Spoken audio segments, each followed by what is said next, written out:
ಲೋಕರಕ್ಷಕನಾದ ಯೇಸು ಕ್ರಿಸ್ತರ ನಾಮದಲ್ಲಿ ಆತ್ಮೀಯರೆಲ್ಲರಿಗೂ ಹೃತ್ಪೂರ್ವಕ ವಂದನೆಗಳನ್ನು ತಿಳಿಸ್ತಾ ಇದ್ದೀನಿ.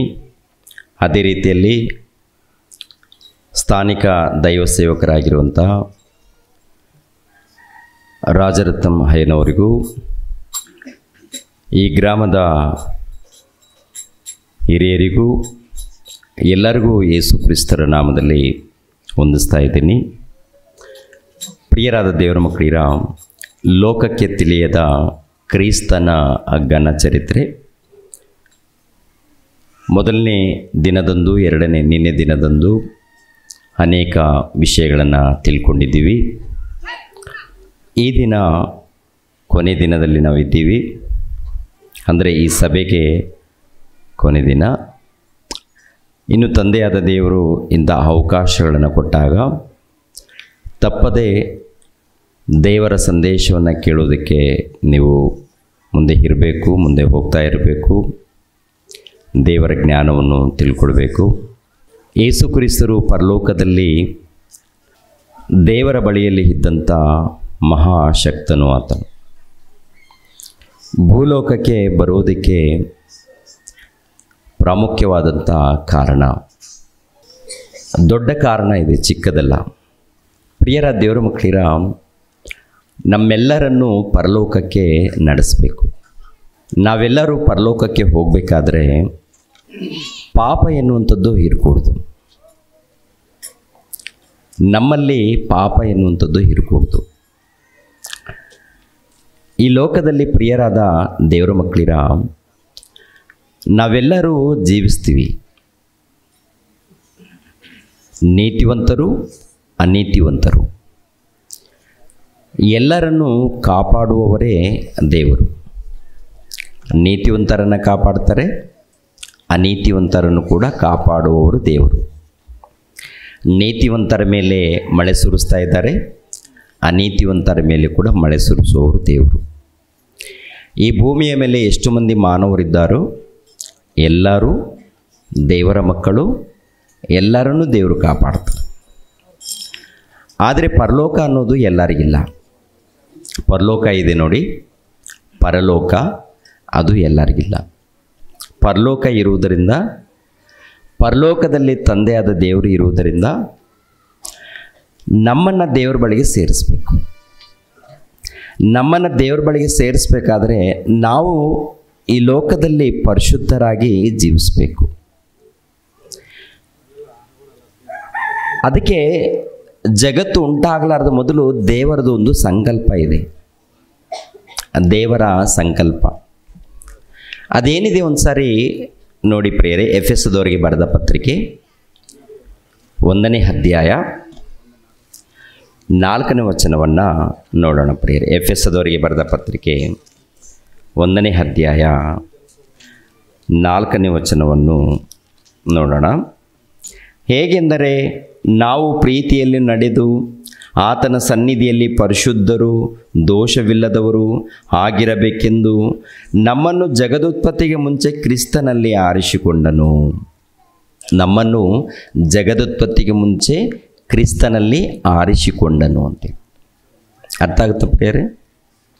ಯಾವಾಗ ಆರಿಸಿಕೊಂಡಿದ್ದಾನಂತಿರುತ್ತೆ ಈ ಮಾತು? ಜಗತ್ತುತ್ಪತ್ತಿಗೆ ಮುಂಚೆನೇ ನಮ್ಮನ್ನು ಆರಿಸಿಕೊಂಡಿದ್ದಾನಂತೆ. ಯಾರ ಮೂಲಕ ಆರಿಸಿಕೊಂಡಿದ್ದಾನಂತ ನೋಡುವಾಗ ಯೇಸು ಕ್ರಿಸ್ತರ ಮೂಲಕ. ಏನ್ರಿ? ಯೇಸು ಕ್ರಿಸ್ತರ ಮೂಲಕ ಆರಿಸಿಕೊಂಡಿದ್ದಾರೆ. ಆರಿಸಿಕೊಂಡಿದ್ದಾರೆ ಅಂದರೆ ಅರ್ಥ ಇವು ನೋಡಿ. ನೀವು ವಸ್ತ್ರಗಳನ್ನು ತಗೊಳ್ಳೋದಕ್ಕೆ ಬಟ್ಟೆ ಶಾಪಿಗೆ ಹೋಗ್ತೀರಾ, ಅಂಗಡಿಗೆ. ಅದೇ ಪ್ರಕಾರ ಯಾವುದಾದ್ರೂ ವಸ್ತುಗಳನ್ನು ತಗೊಳ್ಳೋಕೆ ಹೋಗ್ತೀರಾ, ತರಕಾರಿ ತಗೊಳ್ಳೋಕೆ ಹೋಗ್ತೀರ ಅಂತ ಹೇಳ್ಬೋದು. ಈ ತರಕಾರಿ ತೆಗೆದುಕೊಳ್ಳುವಾಗ ನೀವು ಆರಿಸ್ಕೊಂಡು ತೊಗೊಳ್ತೀರಾ ಅಥವಾ ಆ ಮಾರುವವರು ಏನು ಕೊಡ್ತಾರೋ ಅದನ್ನು ತೊಗೊಂಡು ಬರ್ತೀರಾ? ಅವ್ರು ಕೊಟ್ಟಿದ್ದು ನಾವು ತಗೊಳ್ಳಲ್ಲ, ನಾವು ಆರಿಸ್ಕೊಳ್ತೀವಿ. ಅದೇ ಪ್ರಕಾರ ಬಟ್ಟೆ ಅಂಗಡಿಗೆ ಹೋದಾಗ ಅವ್ರು ಕೊಟ್ಟಿದ್ದು ನಾವು ತಗೊಳ್ಳಲ್ಲ, ನಾವು ಆರಿಸ್ಕೊಳ್ತೀವಿ.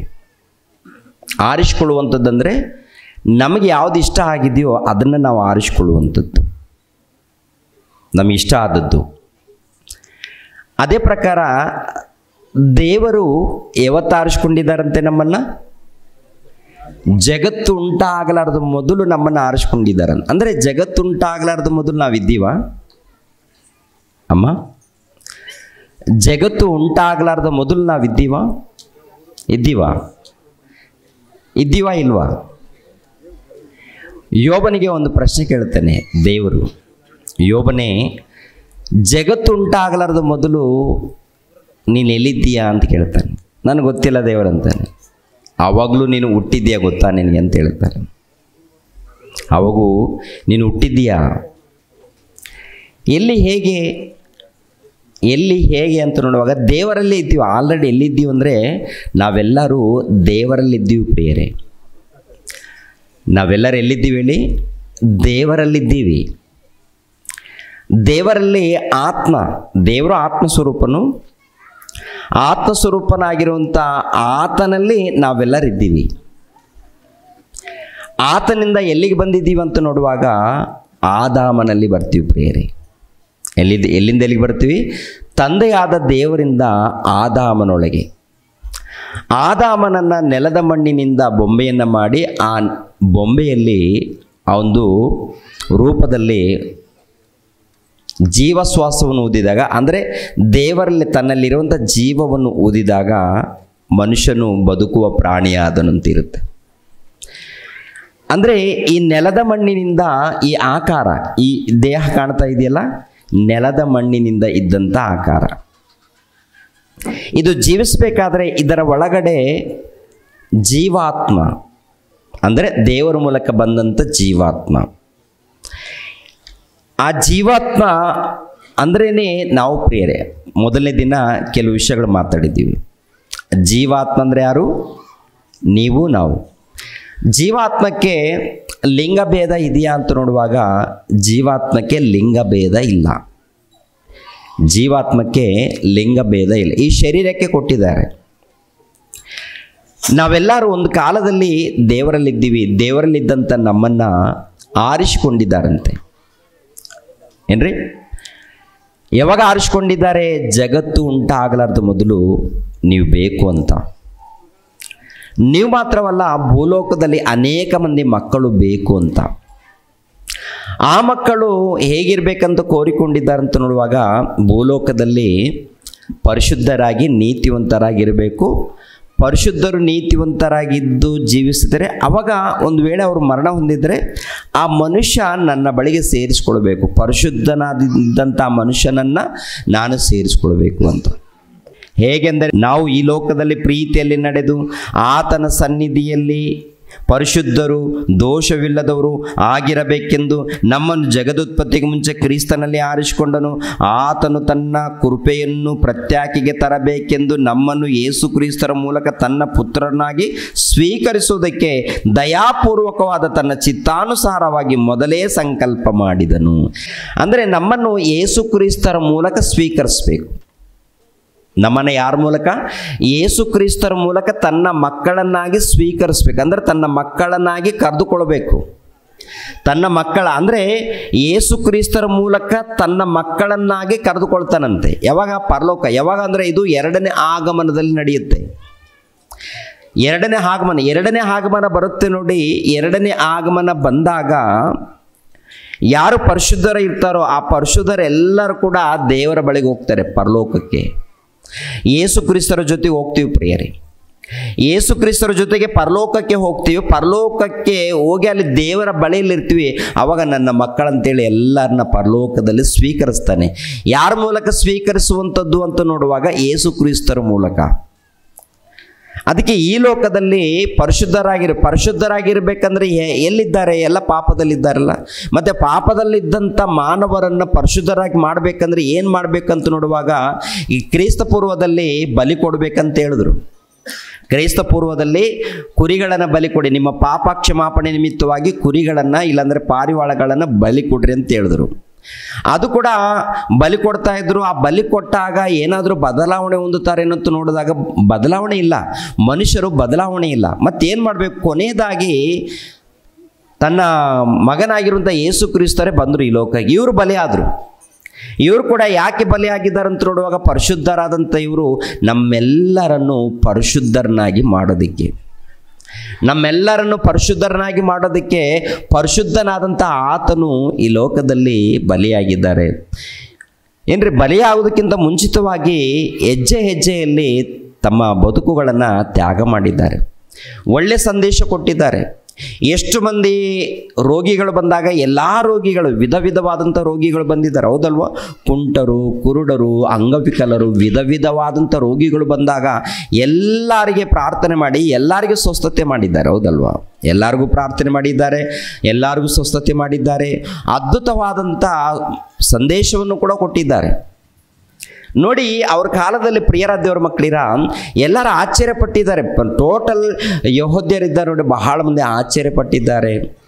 ಕೆಲವರು ಸಹಿಸ್ಕೊಳ್ಳದೆ ಆತನನ್ನು ಕೊಂದಾಕಬೇಕು, ಇಲ್ಲ ಹಿಡಿಬೇಕು, ಏನೇನೋ ಪ್ರಯತ್ನ ನಡೆದಿದೆ ಪ್ರಿಯರ ದೇವರ ಮಕ್ಕಳಿರ. ಅಂದರೆ ಆತನ ಬೋಧನೆಯನ್ನು ಕೇಳಿ ಆಶ್ಚರ್ಯಪಟ್ಟವ್ರು ಎಂತೆಂಥವ್ರು ಆಶ್ಚರ್ಯಪಟ್ಟಿದ್ದಾರೆ ಗೊತ್ತಾ? ಎಂತೆಂಥವ್ರು ಗೊತ್ತಾ ಪ್ರಿಯರೇ? ಏನ್ರಿ, ಪ್ರಿಯರ ದೇವ್ರ ಮಕ್ಕಳಿರ ಚಕ್ರವರ್ತಿ ಆಗಿರ್ಬೋದು, ಇಲ್ಲಾಂದರೆ ಅರಸರಾಗಿರ್ಬೋದು, ಏನ್ರಿ ಈತನನ್ನು ನೋಡಬೇಕು, ಈತನನ್ನು ತಿಳ್ಕೊಳ್ಬೇಕು, ಇಲ್ಲ ಮಾತುಗಳನ್ನು ಕೇಳಬೇಕಂತೇಳಿ ಎದುರು ನೋಡಿದ್ದಾರೆ, ಆಶ್ಚರ್ಯಪಟ್ಟಿದ್ದಾರೆ. ಬಂದಾಗ ತುಂಬ ಇಷ್ಟಪಟ್ಟು ಕೇಳಿದವರು ಕೂಡ ಇದ್ದಾರೆ ಪ್ರಿಯರೇ. ಅನೇಕರು ಬದಲಾಗಿದ್ದಾರೆ. ಯಾಕೆಂತ ನೋಡುವಾಗ ಆತನ ಮಾತಿನಲ್ಲಿ ಅಷ್ಟೊಂದು ಮಹತ್ವ ಇದೆ. ಏನ್ರಿ, ಕಠಿಣವಾಗಿರ್ತಾರೆ. ಪೊಲೀಸರು ಗೊತ್ತಲ್ವ? ಪೊಲೀಸರು ಹೇಗಿರ್ತಾರೆ ಅಂದರೆ ತುಂಬ ಕಠಿಣವಾಗಿರ್ತಾರೆ ಪ್ರಿಯರೇ. ಅವರ ಮಾತುಗಳು, ಅವರ ಪ್ರವರ್ತನೆ ಹೇಗಿರುತ್ತೆ ನೋಡಿ. ಏನು ನೆಮ್ಮದಿಯಾಗಿ ಮಾತಾಡ್ತಾರೆ ಪೊಲೀಸರು. ಇವಾಗ ಪೊಲೀಸರಿದ್ದಾಗ ನೋಡಿ, ಅವರ ಒಂದು ಮಾತಿನ ಒಂದು ನಡವಳಿಕೆ ಹೇಗಿರುತ್ತೆ ಅಂದರೆ ತುಂಬ ರಫ್ ಆಗಿರುತ್ತೆ. ಯಾಕೆಂದರೆ ಅವ್ರು ಆಗಿದ್ದರೇ ಜನ ಮಾತು ಕೇಳ್ತಾರೆ, ಇಲ್ಲಾಂದರೆ ಕೇಳಲ್ಲ. ಇವಾಗ ಯಾಜಕರು ಯೇಸು ಕ್ರಿಸ್ತರನ್ನು ಬಂಧಿಸಿ ಕರ್ಕೊಂಡು ಬನ್ನಿ ಅಂತೇಳಿ ಈ ಪೊಲೀಸರನ್ನು ಬಂಟ್ರೌತರುಗಳನ್ನು ಕಳಿಸ್ಕೊಡ್ತಾರೆ.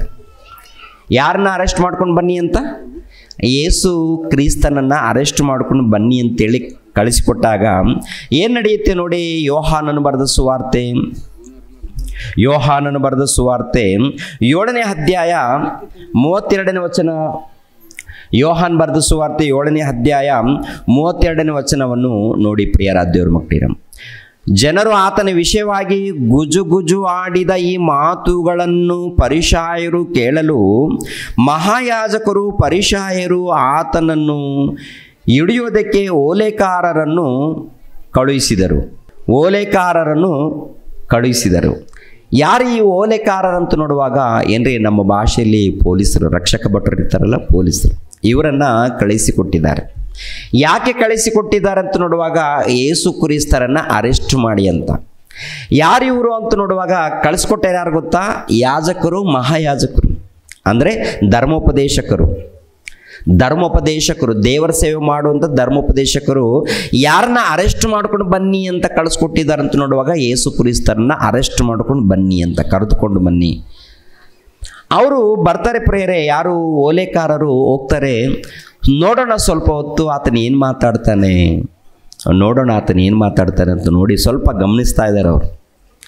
ಏನ್ರಿ, ಆ ಪೊಲೀಸರು ಗಮನಿಸ್ತಾ ಇದ್ದಾರೆ, ಏನು ಮಾತಾಡ್ತಾ ಇದ್ದಾರೆ ನೋಡೋಣ ಅಂತ ಗಮನಿಸಿ ಪ್ರಿಯರ ದೇವ್ರ ಮಕ್ಕಳಿರ ಆಮೇಲೆ ವಾಪಸ್ ಬರ್ತಾರೆ. ಯಾರು ವಾಪಸ್ ಬರ್ತಾರೆ? ಪೊಲೀಸರು. ಯಾರ ಬಳಿಯಲ್ಲಿ? ಈ ಯಾಜಕರು, ಮಹಾಯಾಜಕರು ಕಳಿಸ್ಕೊಡ್ತಾರಲ್ಲ ಅವ್ರ ಬಳಿಗೆ ವಾಪಸ್ ಬರ್ತಾರೆ. ಅಂದರೆ ಯೇಸು ಕ್ರಿಸ್ತರನ್ನು ಅರೆಸ್ಟ್ ಮಾಡಲ್ಲ. ಯೇಸು ಕ್ರಿಸ್ತರನ್ನು ಅರೆಸ್ಟ್ ಮಾಡಿಕೊಂಡು ಬನ್ನಿ ಅಂತೇಳಿ ಇವ್ರು ಕಳಿಸ್ಕೊಟ್ಟಾಗ ಆ ಕೆಲಸ ಖಂಡಿತವಾಗಿ ಅವ್ರು ಮಾಡಲೇಬೇಕು. ಒಂದು ವೇಳೆ ಅವ್ರ ಮಾತನ್ನು ಕೇಳಿ ವಾಪಸ್ ಬಂದರೆ ಏನಾಗುತ್ತೆ ಗೊತ್ತಾ? ಅವರ ಉದ್ಯೋಗ ಹೋಗುತ್ತೆ ರೀ.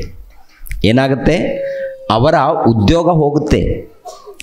ಹಿರಿಯರ ಮಾತು ಕೇಳದೆ ಹೋದರೆ ಅವರ ಉದ್ಯೋಗ ಹೋಗುತ್ತೆ.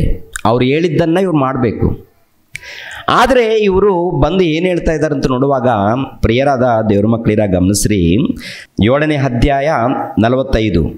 ಬಳಿಕ ಓಲೆಕಾರರು ಮಹಾಯಾಜಕರ ಮತ್ತು ಫರಿಸಾಯರ ಬಳಿಗೆ ಬಂದಾಗ ಇವರು, ನೀವು ಯಾಕೆ ಅವನನ್ನು ಹಿಡಿತರಲಿಲ್ಲ ಎಂದು ಅವರನ್ನು ಕೇಳಿದಕ್ಕೆ ಆ ಓಲೆಕಾರರು, ಈ ಮನುಷ್ಯನು ಮಾತಾಡುವ ರೀತಿಯಲ್ಲಿ ಯಾರು ಎಂದು ಮಾತಾಡಿದ್ದಿಲ್ಲ ಎಂದು ಉತ್ತರ ಕೊಟ್ಟರು.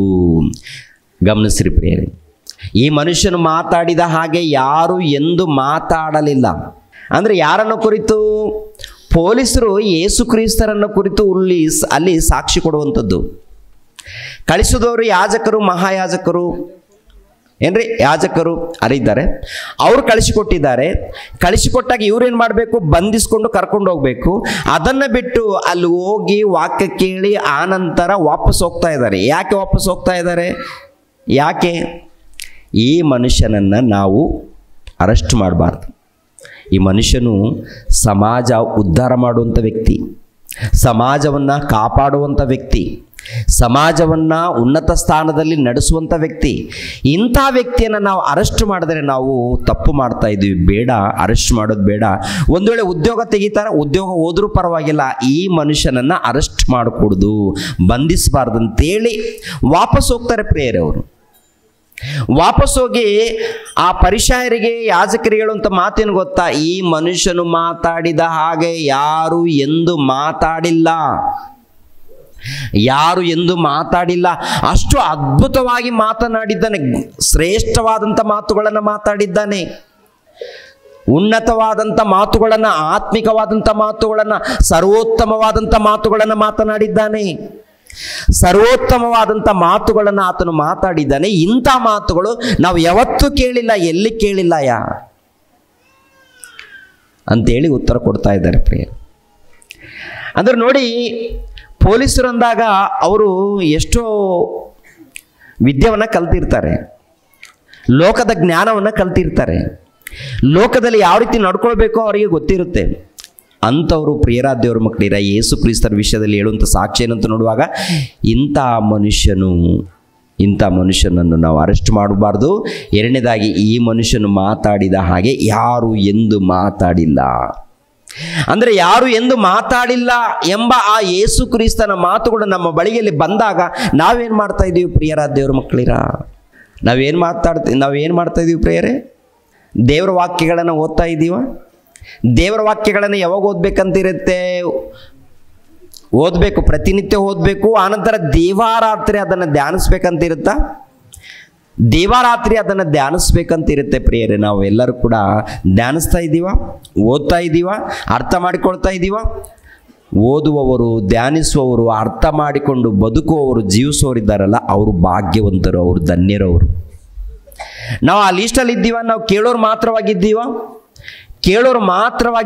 ಕೇಳಿದ ಮೇಲೆ ಜೀವಿಸೋರಾಗಿದ್ದೀವ ಅನ್ನೋದನ್ನು ನಿಮ್ಮನ್ನು ನೀವು ಪರಿಶೋಧನೆ ಮಾಡಿಕೊಳ್ಳಿ ಪ್ರಿಯರೇ. ಇನ್ನೊಂದು ಸಂದರ್ಭ ಬರುತ್ತೆ. ಇನ್ನೊಂದು ಸಂದರ್ಭ ಬಂದಾಗ ಏನ್ರಿ, ಎಷ್ಟು ಅದ್ಭುತವಾದಂಥ ತೀರ್ಪು ಮಾಡ್ತಾರೆ ಅವರು. ಯೇಸು ಕ್ರಿಸ್ತರು ಪ್ರೀತಿ ಸ್ವರೂಪನೆಂದು, ಕರುಣಾಸಾಗರನೆಂದು, ದಯಾಸ್ವರೂಪನೆಂದು ಇವೆಲ್ಲ ಕೂಡ ಮಾತನಾಡ್ತಾ ಇರ್ತೀವಿ, ಹೌದಲ್ವ?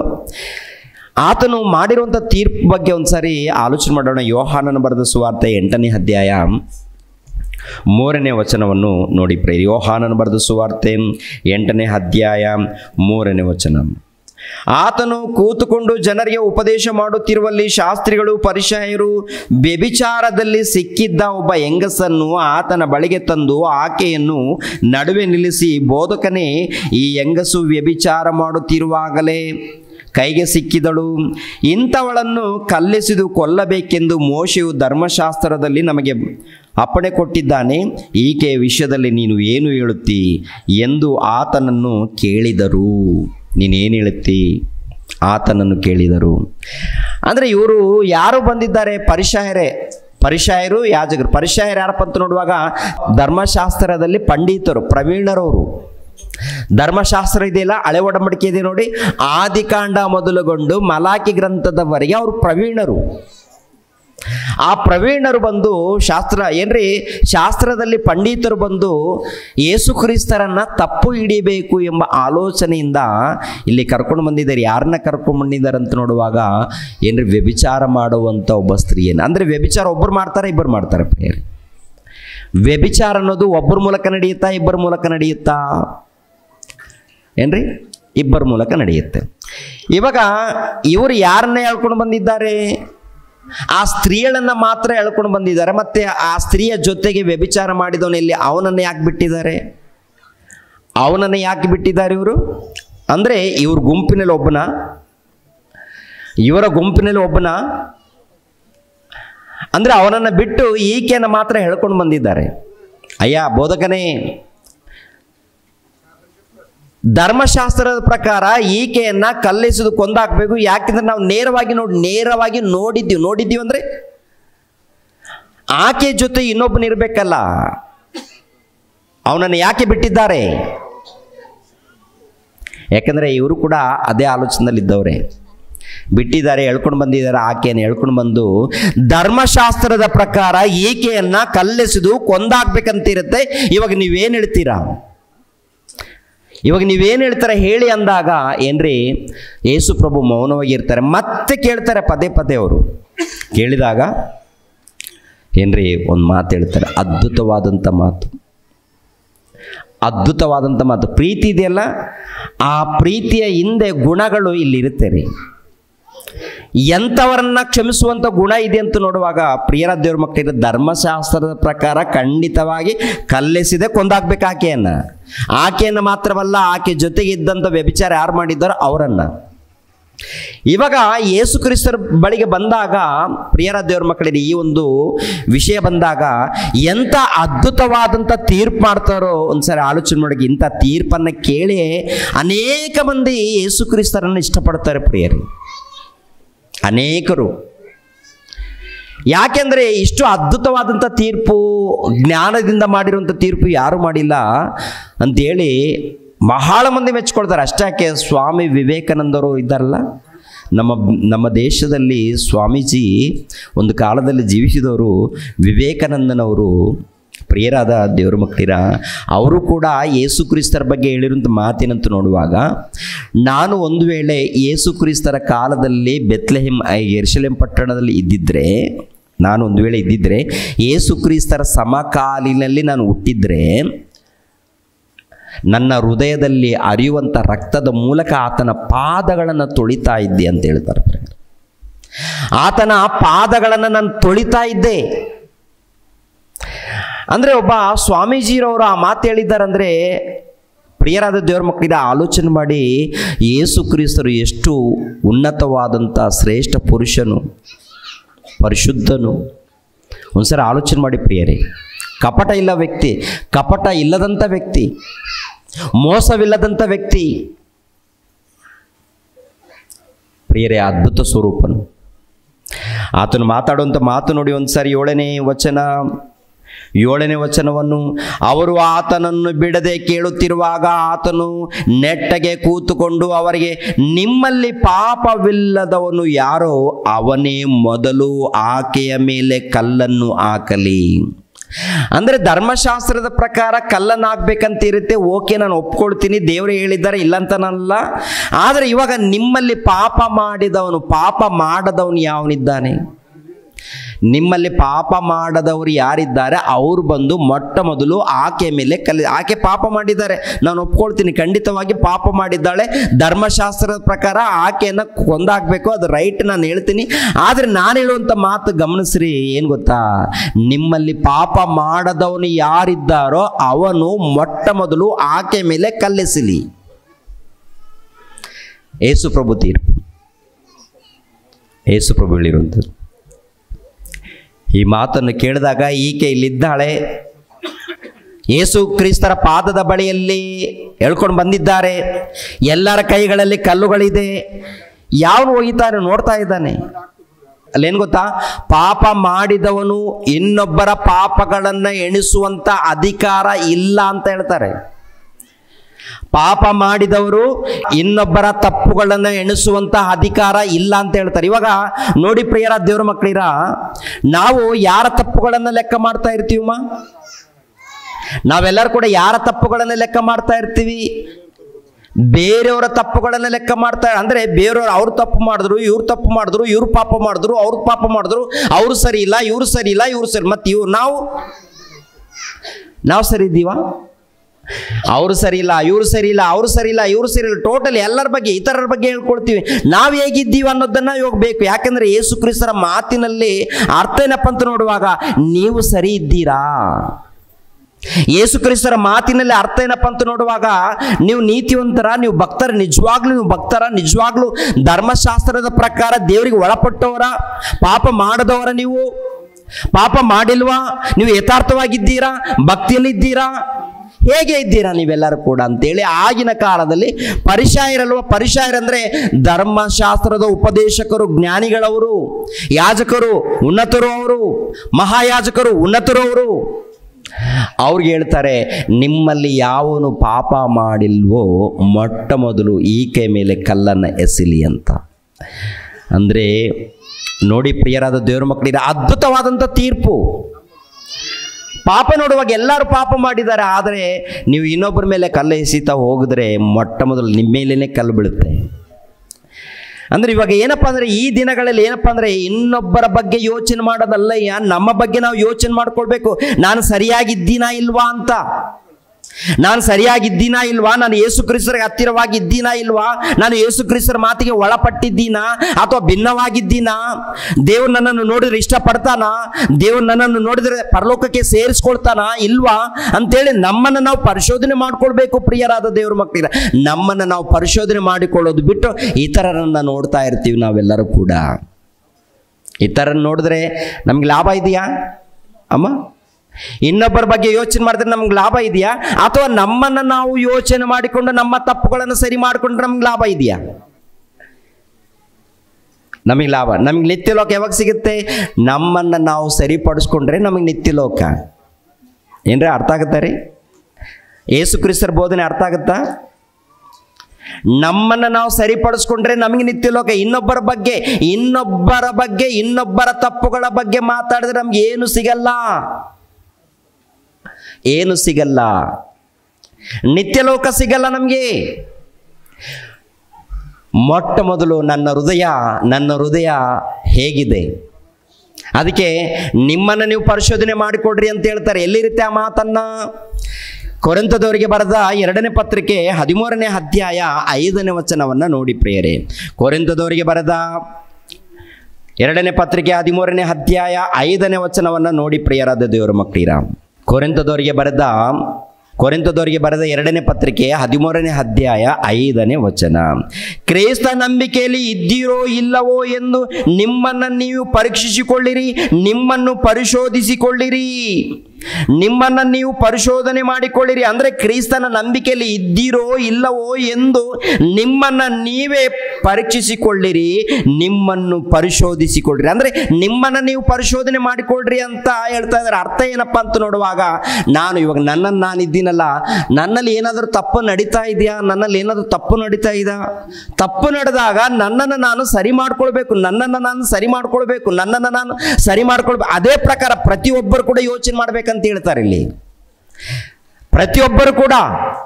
ಯಾಕೆಂದರೆ ಕೊನೆ ದಿನದಲ್ಲಿದ್ದೀವಿ. ಕೊನೆ ದಿನದಲ್ಲಿದ್ದಂಥ ನಾವು ಯಾವಾಗ ಮರಣ ಹೊಂದುತ್ತೀವೋ ಗೊತ್ತಿಲ್ಲ.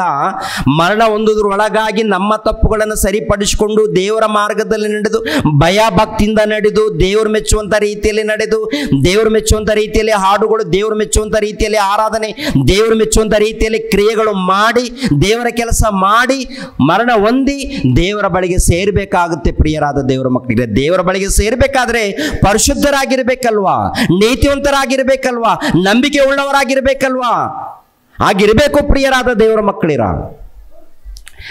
ಹಾಗಿರಬೇಕು.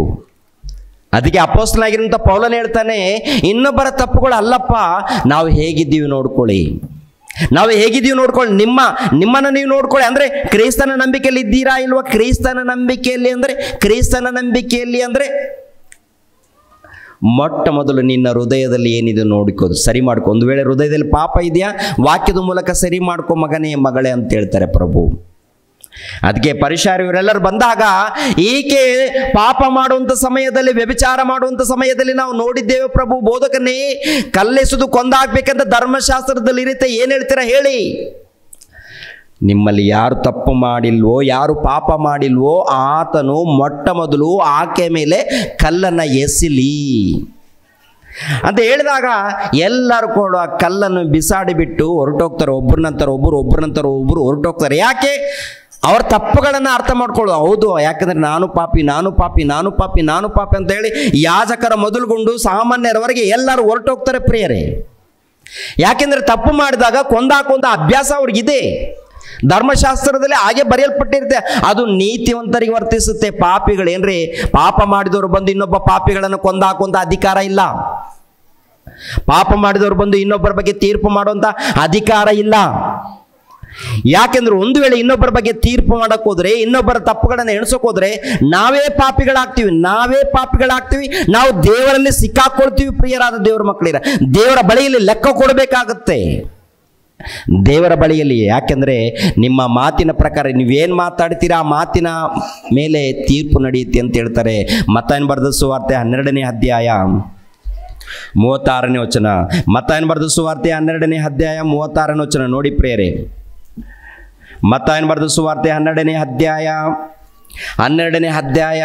36. ಇದಲ್ಲದೆ ನಾನು ನಿಮಗೆ ಹೇಳುವುದೇನೆಂದರೆ, ಮನುಷ್ಯರು ಸುಮ್ಮನೆ ಹಾಡುವ ಪ್ರತಿಯೊಂದು ಮಾತಿನ ವಿಷಯವಾಗಿ ನ್ಯಾಯ ವಿಚಾರಣೆಯ ದಿನದಲ್ಲಿ ಉತ್ತರ ಕೊಡಬೇಕು. ನಿನ್ನ ಮಾತುಗಳಿಂದಲೇ ನೀತಿವಂತನೆಂದು ತೀರ್ಪು ಹೊಂದಿವಿ, ನಿನ್ನ ಮಾತುಗಳಿಂದಲೇ ಅಪರಾಧಿ ಎಂದು ತೀರ್ಪು ಹೊಂದಿ. ಅಂದರೆ ನಿನ್ನ ಮಾತುಗಳು ಹೇಗಿದೆ, ನಮ್ಮ ಮಾತುಗಳು ಹೇಗಿದೆ? ಸುಮ್ಮನೆ ಆಡುವಂಥ ಮಾತುಗಳಿಗೆ ತೀರ್ಪಾಗುತ್ತೆ ಅಂತ ಗೊತ್ತಾ ನಮಗೆ? ಯಾರು ಹೇಳಿದ ಮಾತಿದು? ನಾನಿವತ್ತೇನು ಬರೆದುಕೊಂಡು ಬಂದಿಲ್ಲ ಪ್ರಿಯರೇ. ಇವತ್ತು ನಾನೇನು ಇಲ್ಲಿ ಹೇಳ್ಬೇಕಂತ ಬರೆದುಕೊಂಡು ಬಂದಿಲ್ಲ. 1ನೇ ಶತಮಾನದಲ್ಲಿ ಯೇಸು ಪ್ರಭು ಹೇಳಿರುವಂಥ ಮಾತು ನೆನಪು ಮಾಡ್ತಿದ್ದೀನಿ. ಏನು ಯಾವುದ್ರ ಬಗ್ಗೆ ಗೊತ್ತಾ? ಯಾವುದ್ರ ಬಗ್ಗೆ ಹೇಳ್ತೀನಿ ಕೇಳಿ, ಗಮನಿಸ್ರಿ. ಎಷ್ಟು ತಪ್ಪಿನಲ್ಲಿ ಸಿಕ್ಕಾಕೊಳ್ತೀವೋ ಇಲ್ಲೇ ಚಿಕ್ಕ ಒಂದು ವಿಷಯದಲ್ಲೇ ನಿಮ್ಗೆ ಅರ್ಥ ಆಗಬೇಕು. ಇದಲ್ಲದೆ ನಾನು ನಿಮಗೆ ಹೇಳುವುದೇನೆಂದರೆ, ಮನುಷ್ಯರು ಸುಮ್ಮನೆ ಆಡುವ ಪ್ರತಿಯೊಂದು ಮಾತಿನ ವಿಷಯವಾಗಿ ನ್ಯಾಯ ವಿಚಾರಣೆಯ ದಿನದಲ್ಲಿ ಉತ್ತರ ಕೊಡಬೇಕು. ನಿನ್ನ ಮಾತುಗಳಿಂದಲೇ ನೀತಿವಂತನೆಂದು ತೀರ್ಪು ಹೊಂದಿವಿ, ನಿನ್ನ ಮಾತುಗಳಿಂದಲೇ ಅಪರಾಧಿ ಎಂದು ತೀರ್ಪು ಹೊಂದಿವಿ. ಅಂದರೆ ಮಾತುಗಳಿಗೆ ತೀರ್ಪಾಗತ್ತಾ? ಅಂದರೆ ಸುಮ್ಮನೆ ಮಾತಾಡಿರುವಂಥ ಮಾತುಗಳಿಗೆ ತೀರ್ಪಾಗತ್ತಂತೆ. ಯಾಕಂದರೆ ಸುಮ್ಮನೆ ಮಾತಾಡಿದ್ರೆ ತೀರ್ಪಾಗತ್ತಾ? ನಮ್ಮಷ್ಟಕ್ಕೆ ನಾವು ಮಾತಾಡಿದ್ರೆ ಅವ್ರು ಯಾಕೆ ತೀರ್ಪು ಮಾಡ್ತಾರೆ? ನಮ್ಮಷ್ಟಕ್ಕೆ ನಾವು ಮಾತಾಡಿದ್ರೆ ನಾವೇನಾದರೂ ಮಾತಾಡ್ಕೊಳ್ತೀವಿ. ಅವ್ರು ಯಾರು ತೀರ್ಪು ಮಾಡೋರು? ಯಾರು ಅಂತ ನೀವು ಹೇಳ್ತೀರಾ? ಅವರು ನಾಲಿಗೆ ಕೊಟ್ಟವರು. ಅವ್ರು ಯಾರು ಕೊಟ್ಟವ್ರು? ಯಾರು? ಈ ನಾಲಿಗೆ ಕೊಟ್ಟವರು. ಏನ್ರಿ, ಬಾಯಲ್ಲಿ ಹಲ್ಲುಗಳನ್ನು ಕೊಟ್ಟವರು, ನಾಲಿಗೆ ಕೊಟ್ಟವರು, ಸ್ವರ ಕೊಟ್ಟವರು, ಜ್ಞಾನ ಕೊಟ್ಟವರು, ಅಂಗಾಲು ಮೊದಲುಗೊಂಡು ತಲೆಯಲ್ಲಿರುವಂಥ ಕೂದಲವ್ರಿಗೆ ಎಲ್ಲ ಸೆಟ್ ಮಾಡಿದವರು ಅವರು. ಅವ್ರಿಗೇನಾದರೂ ಎದುರುತ್ತರ ಕೊಡೋಕ್ಕಾಗತ್ತಾ ನಮಗೆ? ಮಾತಾಡೋದಕ್ಕೆ ಯಾಕೆ ಕೊಟ್ಟಿದ್ದಾರೆ? ಸುಮ್ಮನೆ ಬಾಯಿಗೆ ಬಂದಾಗ ಮಾತಾಡೋಕ್ಕಲ್ಲ, ಇಷ್ಟ ಬಂದಾಗ ಮಾತಾಡಂಗಲ್ಲ, ಇಷ್ಟ ಬಂದ ಹಾಗೆಲ್ಲ. ಸಿನಿಮಾ ಹಾಡುಗಳು ನೋಡಿ ಪ್ರಿಯರಾದ ದೇವ್ರ ಮಕ್ಕಳಿರ, ಎಲ್ಲ ಸಿನಿಮಾ ಹಾಡುಗಳು ಬರ್ತಾ ಇರುತ್ತೆ. ದೇವರ ಹಾಡುಗಳು ಏನೂ ಇಲ್ಲ. ದೇವರನ್ನ ಘನಪಡಿಸೋದು ಏನಿಲ್ಲ. ಏನ್ರಿ ಸುಮ್ಮನೆ ಇನ್ನೊಬ್ಬರನ್ನ ಬೈತಾ ಇರ್ತೀವಿ, ಇನ್ನೊಬ್ಬರನ್ನ ಮಾತಾಡ್ತಾ ಇರ್ತೀವಿ, ಏನೇನೋ ಕೆಟ್ಟ ಭಾಷೆಗಳನ್ನು ಮಾತಾಡ್ತಾ ಇರ್ತೀವಿ. ಆ ರೀತಿ ಮಾತಾಡಿದ್ರೆ ಪ್ರತಿ ಮಾತಿನ ವಿಷಯದಲ್ಲಿ ಲೆಕ್ಕ ಇದೆ ಅಂತ, ಲೆಕ್ಕ ಒಪ್ಪಿಸ್ಬೇಕಂತೆ. ಅದಕ್ಕೆ ಮನೆಯಲ್ಲಿ ಮಾತನಾಡುವಾಗ ನಾಲಿಗೆಯನ್ನು ನಾವು ಹೇಗಿಡ್ಬೇಕಂದ್ರೆ ಬಹಳ ಬಿಗಿಡಿದು ಮಾತಾಡಬೇಕಂತಾರೆ. ನಾಲಿಗೆ ಕೊಟ್ಟಿದ್ದು ದೇವರಾಗಿರುವಾಗ ಆ ದೇವರಿಗೆ ಪ್ರತಿಯೊಂದು ಲೆಕ್ಕ ಇದೆಯಾ ಅಮ್ಮ? ಪ್ರತಿಯೊಂದು ಲೆಕ್ಕ ಇದೆ. ಏನೇನು ಮಾತಾಡಿದ್ರೆ ಅಮ್ಮು ಜಾಗೃತಿಯಾಗಿರಬೇಕು ದೇವರೇ ಅಂತೇಳಿ ನಮ್ಮ ನಾಲಿಗೆಯನ್ನು ಕಂಟ್ರೋಲ್ ಮಾಡ್ಕೋಬೇಕು. ಸುಮ್ಮನೆ ಆಮೇಲೆ ಕ್ರಿಯೆಗಳು ಇದು ಮಾತ್ರವಲ್ಲ, ನಾವು ಕಣ್ಣಿನ ಮೂಲಕ ಪಾಪ ದೇಹದ ಮೂಲಕ ಏನೇನು ಮಾಡಿದ್ವಿ ಎಲ್ಲದಕ್ಕೆ ತೀರ್ಪಿರುತ್ತೆ. ಒಂದು ವೇಳೆ ನಾಲಿಗೆಯನ್ನು ಬಿಗಿ ಹಿಡಿದುಕೊಂಡು ಒಳ್ಳೆ ರೀತಿಯಿಂದ ಈ ನಾಲಿಗೆಯಿಂದ ದೇವರನ್ನ ಘನಪಡಿಸಿದಾಗ, ದೇವರನ್ನ ಮಹಿಮೆ ಪಡಿಸಿದಾಗ, ದೇವ್ರಿಗೋಸ್ಕರ ಪ್ರಯತ್ನ ಮಾಡಿದಾಗ, ಈ ದೇಹವನ್ನೇ ದೇವರಿಗೆ ಕೊಟ್ಟು ಆರಾಧನೆ ಮಾಡಿದಾಗ, ಸುವಾರ್ತೆ ಮಾಡಿದಾಗ, ಸೇವೆ ಮಾಡಿದಾಗ ಪ್ರತಿಯೊಂದು ಕೂಡ ದೇವರ ಗ್ರಂಥದಲ್ಲಿ ಬರೆಯಲ್ಪಡುತ್ತೆ ಪ್ರಿಯರೇ. ಪ್ರತಿಯೊಂದು ಸುವಾರ್ತೆಗೋಸ್ಕರ ಕೊಟ್ಟಿದ್ದಾರೆ ಎಂದು, ಸುವಾರ್ತೆಗೋಸ್ಕರ ಆಡಿದ್ದಾರೆ ಎಂದು, ಯೇಸು ಕ್ರಿಸ್ತರ ವಿಷಯದಲ್ಲಿ ತಿಳಿಸಿದ್ದಾರೆ ಎಂದು, ದೇವರ ಪ್ರೀತಿ ಸಾರಿದ್ದಾರೆ ಎಂದು ಪ್ರತಿಯೊಂದು ಲೆಕ್ಕ ಇರುತ್ತೆ. ಇಲ್ಲಿ ಸಭೆ ನಡೀತಾ ಇದೆಯಲ್ವಾ, ಸಭೆಗೋಸ್ಕರ ಯಾರ್ಯಾರು ಏನೇನು ಕೊಟ್ಟಿದ್ದೀರೋ ಅದೆಲ್ಲ ಕೂಡ ಜೀವ ಗ್ರಂಥದ ಪಟ್ಟಿಯಲ್ಲಿ ಬರೆಯಲ್ಪಡುತ್ತೆ ಪ್ರಿಯರೇ. ದೇವ್ರಿಗೋಸ್ಕರ ಎಷ್ಟು ಸಹಾಯ ಮಾಡಿದ್ದೀರಾ, ದೇವ್ರಿಗೋಸ್ಕರ ಎಷ್ಟು ಕೊಟ್ಟಿದ್ದೀರಾ ಏನ್ರಿ ಸಭೆಗೆ. ಮತ್ತೆ ಅನೇಕರು ಬರ್ತಾ ಇದ್ದಾರಲ್ಲ, ಬಂದಾಗ ಅವರೆಲ್ಲರಿಗೂ ಊಟ ಕೊಟ್ಟಿದ್ದೀರಾ, ನೀರು ಕೊಟ್ಟಿದ್ದೀರಾ, ಇವೆಲ್ಲ ಕೂಡ ದೇವರು ಬರ್ಕೊಡ್ತಾರೆ. ಈ ಹೊಸಳ್ಳಿ ಗ್ರಾಮದಲ್ಲಿ ನನ್ನ ಮಕ್ಕಳು ನನಗೋಸ್ಕರ ಪ್ರಯಾಸ ಪಟ್ಟಿದ್ದಾರೆ, ಅನೇಕರಿಗೆ ನನ್ನ ಮಾತನ್ನು ತಿಳಿಸೋದಕ್ಕೆ ಕರೆಸಿದ್ದಾರೆ, ಅನೇಕ ಖರ್ಚು ಮಾಡಿದ್ದಾರೆ, ಹಳ್ಳಿಗಳಿಗೆ ತಿರುಗಾಡಿದ್ದಾರೆ, ವಾಲ್ ಪೋಸ್ಟರ್ಗಳನ್ನು ಅಂಟಿಸಿದ್ದಾರೆ, ಫ್ಲೆಕ್ಸ್ಗಳನ್ನು ಕೊಟ್ಟಿದ್ದಾರೆ, ಅನೇಕರನ್ನ ಕರೆದಿದ್ದಾರೆ, ಬಂದವರಿಗೆ ಊಟ ಕೊಟ್ಟಿದ್ದಾರೆ, ನನ್ನ ನಿಮಿತ್ತವಾಗಿ ಸೇವೆ ಮಾಡಿದ್ದಾರೆ ಅಂತೇಳಿ ಪ್ರತಿಯೊಬ್ಬರು ಯಾರ್ಯಾರು ಕೆಲಸ ಮಾಡಿದ್ದವರು ಯಥಾರ್ಥವಾಗಿ ಭಕ್ತಿಯಿಂದ ಯಾರ್ಯಾರು ಕೆಲಸ ಮಾಡಿದ್ದಾರೋ ಎಲ್ಲರ ಇತಿಹಾಸ ದೇವರ ಗ್ರಂಥದಲ್ಲಿ ಬರೆಯಲ್ಪಡುತ್ತೆ ಪ್ರಿಯರೇ. ದೇವರ ಗ್ರಂಥದಲ್ಲಿ ನನ್ನ ಮಕ್ಕಳು ಇಷ್ಟು ಕಷ್ಟಪಟ್ಟಿದ್ದಾರೆ, ಪ್ರಯಾಸ ಪಟ್ಟಿದ್ದಾರೆ. ಆಮೇಲೆ ಯಾರಾದರೂ ಈ ಸಭೆಯನ್ನು ಹಾಳು ಮಾಡೋದಕ್ಕೆ ಪ್ರಯತ್ನ ಮಾಡೋದರಿದ್ದಾರಾ, ಅವ್ರ ವಿಷಯದಲ್ಲಿ ಕೂಡ ಬರೆಯಲ್ಪಡುತ್ತೆ. ಆಮೇಲೆ ಈ ಸಭೆ ನಡೆಯುವಂಥ ಸಮಯದಲ್ಲಿ ದೇವರ ವಾಕ್ಯವನ್ನು ಸರಿಯಾದ ರೀತಿಯಲ್ಲಿ ಕೇಳದೆ ಆ ಕಡೆ ಈ ಕಡೆ ಕಾಲವನ್ನು ಕಳೆದಿದ್ದೀವ, ಅದನ್ನು ಕೂಡ ಬರೆಯಲ್ಪಡುತ್ತೆ. ದೇವರ ವಾಕ್ಯವನ್ನು ಕೇಳದೆ, ದೇವ್ರಿಗೋಸ್ಕರ ಮಾಡದೆ, ಕೆಲಸ ಮಾಡದೆ ಹೇಗಿದ್ದರೂ ಕೂಡ ಪ್ರತಿಯೊಂದು ಬರೆಯಲ್ಪಡುತ್ತೆ. ನೀವೇನು ಮಾತಾಡಿದ್ದೀರಾ, ಅದು ನೀವೇನು ಕೆಲಸ ಮಾಡಿದ್ದೀರಾ, ಅದು ಒಂದು ಏನು ಊಟ ಕೊಟ್ಟಿದ್ದೀರಾ, ನೀರು ಕೊಟ್ಟಿದ್ದೀರಾ, ಕಾಣಿಕೆ ಕೊಟ್ಟಿದ್ದೀರಾ, ಏನೇನು ಕೊಟ್ಟಿದ್ದೀರಾ, ಪ್ರತಿಯೊಂದು ವಿಷಯದಲ್ಲಿ ಹೃದಯ ಕೊಟ್ಟಿದ್ದೀರಾ, ಹೃದಯದಲ್ಲಿ ದೇವರಿಗೆ ಸ್ಥಾನ ಕೊಟ್ಟಿದ್ದೀರಾ, ಹೃದಯ ಪೂರ್ವಕ ದೇವರನ್ನು ಘನಪಡಿಸ್ತಾ ಇದ್ದೀರಾ, ಆತ್ಮೀಯ ರೀತಿಯಲ್ಲಿ ಸತ್ಯಕ್ಕೆ ತಕ್ಕ ಹಾಗೆ ಆರಾಧಿಸ್ತಾ ಇದ್ದೀರಾ, ಪೂರ್ಣ ಹೃದಯದಿಂದ, ಪೂರ್ಣ ಪ್ರಾಣದಿಂದ, ಪೂರ್ಣ ಆತ್ಮದಿಂದ ದೇವರನ್ನು ಕೊಂಡಾಡ್ತಾ ಇದ್ದೀರಾ, ಅದೆಲ್ಲ ಕೂಡ ದೇವರು ತನ್ನ ಪುಸ್ತಕದಲ್ಲಿ ಬರೆದುಕೊಳ್ತಾನೆ. ಬರೆದುಕೊಂಡು ಅವರೆಲ್ಲರಿಗೆ ಏನು ಮಾಡ್ತಾನೆ ಗೊತ್ತಾ, ಪರಲೋಕದಲ್ಲಿ ಜಾಗ ಫಿಕ್ಸ್ ಮಾಡ್ತಾನೆ. ಪರಲೋಕದಲ್ಲಿ, ಈ ಲೋಕದಲ್ಲಿ ಒಂದು ಸೈಟ್ ಖರೀದಿ ಮಾಡಬೇಕಾದ್ರೆ ಸುಮಾರು ಲಕ್ಷಾನುಗಟ್ಟಲೆ ಹಣವನ್ನು ಸಂಪಾದನೆ ಮಾಡ್ಕೋಬೇಕು. ಪರಲೋಕದಲ್ಲಿ ಜಾಗವನ್ನು ಸಂಪಾದನೆ ಮಾಡ್ಕೊಳ್ಬೇಕಾದ್ರೆ ಈ ಲೋಕದಲ್ಲಿ ನಿನ್ನ ಜೀವನ ಭಕ್ತಿ ಜೀವನ ಆಗಿರಬೇಕು, ನಿನ್ನ ಬದುಕು ಭಕ್ತಿಯಾಗಿರಬೇಕು, ನಿನ್ನ ಜೀವಿತ ಭಕ್ತಿ. ಆ ಭಕ್ತಿಯಲ್ಲಿದ್ದರೆ ಯೇಸು ಪ್ರಭು ಹೇಳುವಂಥ ಮಾತು ಒಂದ್ಸರಿ ಗಮನಿಸ್ರಿ. ಯೋಹಾನನು ಬರೆದ ಸುವಾರ್ತೆ 14ನೇ ಅಧ್ಯಾಯ 1ನೇ ವಚನವನ್ನು ನೋಡಿ ಪ್ರಿಯರೇ. ಯೋಹಾನನು ಬರೆದ ಸುವಾರ್ತೆ 14ನೇ ಅಧ್ಯಾಯ 1ನೇ ವಚನ. ನಿಮ್ಮ ಹೃದಯವು ಕಳವಳಗೊಳ್ಳದೆ ಇರಲಿ, ದೇವರನ್ನ ನಂಬಿರಿ, ನನ್ನನ್ನು ನಂಬಿರಿ. ನನ್ನ ತಂದೆಯ ಮನೆಯಲ್ಲಿ ಬಹಳ ಬಿಡಾರಗಳು ಅವೆ, ಇಲ್ಲದಿದ್ದರೆ ನಿಮಗೆ ಹೇಳುತ್ತಿದ್ದೆನು, ನಿಮಗೆ ಸ್ಥಳವನ್ನು ಸಿದ್ಧ ಮಾಡೋದಕ್ಕೆ ಹೋಗುತ್ತೇನಲ್ಲ. ನಾನು ಪರಲೋಕದಿಂದ ಈ ಲೋಕಕ್ಕೆ ಬಂದಿದ್ದೀನಿ, ನಿಮ್ಮನ್ನು ಪರಿಶುದ್ಧ ಮಾರ್ಗದಲ್ಲಿ ನಡೆಸೋದಕ್ಕೆ, ರಕ್ಷಣೆ ಮಾರ್ಗದಲ್ಲಿ ನಡೆಸೋದಕ್ಕೆ ಬಂದಿದ್ದೀನಿ. ನೀವೆಲ್ಲರೂ ರಕ್ಷಣೆ ಮಾರ್ಗದಲ್ಲಿ, ಅಂದರೆ ನನ್ನ ಮಾತನ್ನು ಕೇಳಿ ರಕ್ಷಣೆ ಮಾರ್ಗದಲ್ಲಿ ನಡೀತಾ ಇದ್ದೀರಾ. ನನ್ನ ಮಾರ್ಗದಲ್ಲಿ ನಡೆಯುವಂಥ ನಿಮ್ಮನ್ನ ಮತ್ತೆ ಪರಲೋಕಕ್ಕೆ ಕರ್ಕೊಂಡು ಹೋಗೋದಕ್ಕೆ 2ನೇ ಆಗಮನದಲ್ಲಿ ಬರ್ತೀನಿ ಅಂತ ಹೇಳ್ತಾರೆ ಪ್ರಿಯರೇ. ಅಂದರೆ 1ನೇ ಶತಮಾನದಲ್ಲಿ ಬಂದಾಗ ರಕ್ಷಣೆ ಮಾರ್ಗವನ್ನು ಒಂದು ಸಭೆಯನ್ನು ಏರ್ಪಾಟ್ ಮಾಡಿ ಹೋಗಿದ್ದಾರೆ. ಸಭೆಯನ್ನು ಏರ್ಪಾಟ್ ಮಾಡಿ ಹೋದಾಗ ಈ ಸಭೆಯಲ್ಲಿ ಸೇರಿಸಲ್ಪಡಬೇಕು, ದೇವರ ಸಭೆಯಲ್ಲಿ ಸೇರಿಸಲ್ಪಡಬೇಕು. ದೇವರ ಸಭೆಯಲ್ಲಿ ಯಾವಾಗ ಅಂದರೆ ಲೋಕದಲ್ಲಿ ಪಾಪದ ವ್ಯಾಮೋಹದಲ್ಲಿದ್ದೀವಿ, ಪಾಪದ ವ್ಯಾಮೋಹದಲ್ಲಿದ್ದಂಥ ನಾವು ದೇವರ ರಾಜ್ಯದಲ್ಲಿ ಬರಬೇಕು, ಅಂದರೆ ಸಭೆಯಲ್ಲಿ ಸೇರಬೇಕು. ಸಭೆಯಲ್ಲಿ ಸೇರಬೇಕಾದ್ರೆ ದೀಕ್ಷಾ ಸ್ಥಾನ ಪಡೆದುಕೊಂಡು ಯೇಸು ಕ್ರಿಸ್ತರ ಸಭೆಯಲ್ಲಿ ಸೇರಿಸಲ್ಪಡಬೇಕು. ಸಭೆಯಲ್ಲಿ ಸೇರಿಸಲ್ಪಟ್ಟ ಮೇಲೆ ಪ್ರಾಣ ಇರೋ ತನಕ ದೇವ್ರಿಗೋಸ್ಕರ ಭಕ್ತಿಯಿಂದ ನಡ್ಕೊಳ್ಬೇಕು. ಭಕ್ತಿಯಿಂದ ನಡ್ಕೊಂಡ್ರೆ ಅಂಥವ್ರಿಗೆ ಪರಲೋಕದಲ್ಲಿ ಜಾಗವನ್ನು ಸಿದ್ಧ ಮಾಡ್ತೀನಿ ಅಂತ ಹೇಳ್ತಾರೆ. ಪರಲೋಕದಲ್ಲಿ ಜಾಗ ಬೇಕಾ? ಆ ಜಾಗದ ಬಗ್ಗೆ ಯಾಕೆ ಬ್ರದರ್, ಭೂಮಿ ಮೇಲೆ ಒಂದು 2 ಎಕರೆ ಭೂಮಿ ಬಂದರೆ ಸಾಕು ಬ್ರದರ್ ಅಂತೀರಾ? ಭೂಮಿ ಮೇಲೆ 2 ಎಕರೆ ಎಲ್ಲ ಭೂಲೋಕವನ್ನೆಲ್ಲ ಸಂಪಾದನೆ ಮಾಡಿಕೊಂಡ್ರು ನಿಮ್ಮ ಪ್ರಾಣ ನಷ್ಟಪಟ್ಟರೆ ನಿಮ್ಗೇನು ಪ್ರಯೋಜನ ಇಲ್ಲ ಸಹೋದರರಂತೇಳಿ ಪ್ರಭು ಅಂತಾರೆ. ಯಾವ್ದು ಬೇಕು? ಪರಲೋಕ ಬೇಕಾ ಭೂಲೋಕ ಬೇಕಂತ ಹೇಳಿದಾಗ ಏನ್ರಿ ಕೇಳೋದು ಮಾತ್ರ ಪರಲೋಕ ಅಂತೀವಿ, ಮಾಡೋದೆಲ್ಲ ಕೂಡ ಭೂಲೋಕದಗೋಸ್ಕರನೇ ನಮ್ಮ ತವಕ ಎಲ್ಲ ಕೂಡ ಯಾವುದ್ರಗೋಸ್ಕರ? ಭೂಲೋಕದಗೋಸ್ಕರ ತವಕ ಪಡ್ತೀವ, ಪರಲೋಕದಗೋಸ್ಕರ ತವಕ ಪಡ್ತೀವ. ಹೆಚ್ಚಾಗಿ ರಾತ್ರಿ ಹಗಲು ಆಲೋಚನೆ ಮಾಡೋದೆಲ್ಲ ಕೂಡ ಭೂಲೋಕದ ಹೊಟ್ಟೆಗೋಸ್ಕರ. ಏನಾಗ್ಲಿ, ಶರೀರಕ್ಕೆ ಏನು ಒದಿಸ್ಲಿ, ಏನು ಕೂಳ ಹಾಕ್ಲಿ, ಏನು ಆಹಾರ ಹಾಕ್ಲಿ ಇದಕ್ಕೆ ಅಂತೇಳಿ 24 ಗಂಟೆ ನಮ್ಮ ಆಲೋಚನೆ ಈ ದೇಹದಗೋಸ್ಕರ ಆಲೋಚನೆ ವಿನಃ ಒಳಗಡೆ ಆತ್ಮ ಇದೆ, ಆ ಆತ್ಮಕ್ಕೆ ಪರಲೋಕ ಬೇಕು, ದೇವರ ಬಳಿಗೆ ಸೇರಿಸಬೇಕಾದ್ರೆ ಆ ಆತ್ಮಕ್ಕೆ ಸಂಬಂಧಪಟ್ಟಂತ ಆಹಾರ ಅದಕ್ಕೆ ಆಗಬೇಕು ಎಂಬ ಆಲೋಚನೆ ಯಾರಿಗಿದೆ? ಇದ್ದವರು ಶ್ರೇಷ್ಠರು, ಭಾಗ್ಯವಂತರಾಗ್ತಾರೆ. ಅಂಥವ್ರಿಗೆ ಯೇಸು ಪ್ರಭು ಹೇಳುವಂಥ ಮಾತೇನಂತ ನೋಡುವಾಗ ಅದ್ಭುತವಾದಂಥ ಮಾತು. ನಿಮ್ಮ ಹೃದಯ ಕಳವಳಗೊಳ್ಳದೆ ಇರಲಿ, ದೇವರನ್ನು ನಂಬಿರಿ, ನನ್ನನ್ನು ನಂಬಿರಿ. ನನ್ನ ತಂದೆಯ ಮನೆಯಲ್ಲಿ ಬಹಳ ಬಿಡಾರಗಳು ಅವೆ, ಇಲ್ಲದಿದ್ದರೆ ನಿಮಗೆ ಹೇಳುತ್ತಿದ್ದೆನು, ನಿಮಗೆ ಸ್ಥಳವನ್ನು ಸಿದ್ಧ ಮಾಡೋದಕ್ಕೆ ಹೋಗುತ್ತೇನಲ್ಲ. ನಾನು ಹೋಗಿ ನಿಮಗೆ ಸ್ಥಳವನ್ನು ಸಿದ್ಧ ಮಾಡಿದ ಮೇಲೆ ತಿರುಗಿ ಬಂದು ನಿಮ್ಮನ್ನು ಕರ್ಕೊಂಡು ಹೋಗುತ್ತೇನೆ. ಕರ್ಕೊಂಡು ಹೋಗಿ ಎಲ್ಲಿ ಸೇರಿಸ್ತಾರೆ ಗೊತ್ತಾ? ಎಲ್ಲಿ ಅಂತ ನೋಡುವಾಗ ನನ್ನ ಬಳಿಗೆ ಸೇರಿಸಿಕೊಳ್ಳುವೆನು. ಯಾಕೆಂದರೆ ನಾನಿರುವ ಸ್ಥಳದಲ್ಲಿ ನೀವು ಕೂಡ ಇರಬೇಕು. ಏನ್ರಿ, ಭೂಲೋಕದಲ್ಲಿ ಯಾವ ಅರಸನಾದರೂ ತನ್ನ ಮನೆಯಲ್ಲಿ ನಮ್ಮನ್ನು ಸೇರಿಸ್ಕೊಳ್ತಾನ?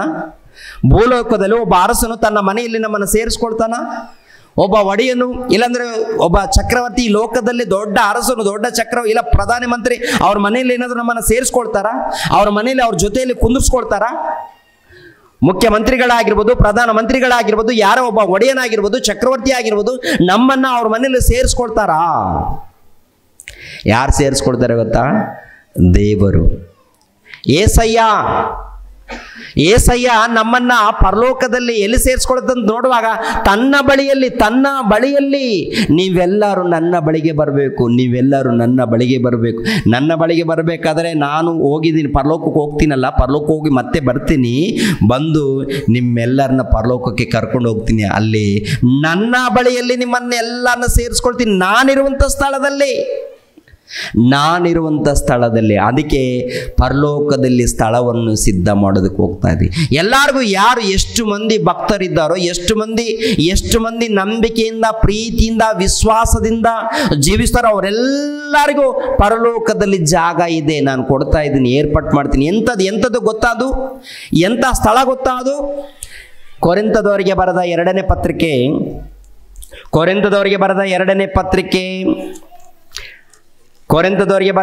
ಪತ್ರಿಕೆ 5ನೇ ಅಧ್ಯಾಯ 1ನೇ ವಚನವನ್ನು ನೋಡಿ ಪ್ರಿಯರೇ. ಕೊರಿಂಥದವರಿಗೆ ಬರೆದ 2ನೇ ಪತ್ರಿಕೆ 5ನೇ ಅಧ್ಯಾಯ 1ನೇ ವಚನದಿಂದ, ಭೂಮಿಯ ಮೇಲಿರುವ ನಮ್ಮ ಮನೆಯು ಅಂದರೆ ನಮ್ಮ ದೇಹವೆಂಬ ಗುಡಾರವು ಕಿತ್ತು ಹಾಕಲ್ಪಟ್ಟರು, ದೇವರಿಂದ ಉಂಟಾದ ಒಂದು ಕಟ್ಟಡವು ಪರಲೋಕದಲ್ಲಿ ನಮಗುಂಟೆಂದು ಬಲ್ಲೆವು. ಅದು ಕೈಯಿಂದ ಕಟ್ಟಿದ ಮನೆಯಾಗಿರದೆ ನಿತ್ಯವಾಗಿರುವಂಥದ್ದಾಗಿದೆ. ನಾವು ಈಗಿನ ದೇಹದಲ್ಲಿರುವವರೆಗೂ ನರಳುತ್ತೇವೆ. ಪರಲೋಕದಿಂದ ದೊರಕುವ ನಮ್ಮ ನಿವಾಸವನ್ನು ನಾವು ದೇಹದ ಮೇಲೆ ಧರಿಸಿಕೊಳ್ಳಬೇಕೆಂದು ಅಪೇಕ್ಷಿಸುತ್ತೇವೆ. ಅಂದರೆ ಅರ್ಥ ಆಗುತ್ತಮ್ಮ? ಅಂದರೆ ಭೂಮಿಯ ಮೇಲೆ ಇರುವ ನಮ್ಮ ಮನೆಯು ಅಂದರೆ ಈ ದೇಹವೆಂಬ ಗುಡಾರ, ಈ ದೇಹವೆಂಬ ಮನೆ. ಈ ದೇಹವೆಂಬ ಮನೆ ಏನಾಗುತ್ತೆ? ಕಿತ್ತಾಕಲ್ಪಡುತ್ತೆ. ಅಂದರೆ ಸಮಾಧಿಗೆ ಸೇರಿಸಲ್ಪಡುತ್ತೆ. ಸಮಾಧಿಗೆ ಸೇರಿಸಲ್ಪಟ್ಟ ಮೇಲೆ ಆತ್ಮ ಪರದೇಶಿಗೆ ಹೋಗುತ್ತೆ. ಆತ್ಮ ಪರದೇಶಿಗೆ ಹೋದ್ಮೇಲೆ ಯೇಸು ಕ್ರಿಸ್ತರು ಎರಡನೇ ಆಗಮನ ಬಂದಾಗ ಪ್ರತಿಯೊಬ್ಬರಿಗೆ ಮಹಿಮಾ ಶರೀರವನ್ನು ಕೊಡ್ತಾರಂತೆ ಈ ದೇಹದ ಮೇಲೆ. ಈ ದೇಹ ಮಣ್ಣುಪಾಲಾಗಿದೆಯಲ್ಲ, ಮಣ್ಣುಪಾಲಾಗಿರುವಂಥ ಇದನ್ನ, ಮಣ್ಣಲ್ಲಿ ಸೇರಿಸಲ್ಪಟ್ಟಿರುವಂಥ ಇದನ್ನ ಮತ್ತೆ ತೆಗಿತಾನ ಅಂತ ನೋಡುವಾಗ ಪ್ರಿಯರಾದ ದೇವರ ಮಕ್ಕಳಿರ, ಮತ್ತೆ ಅದನ್ನು ಹೊರಗಡೆ ತೆಗಿತಾನೆ ಪ್ರಿಯರು.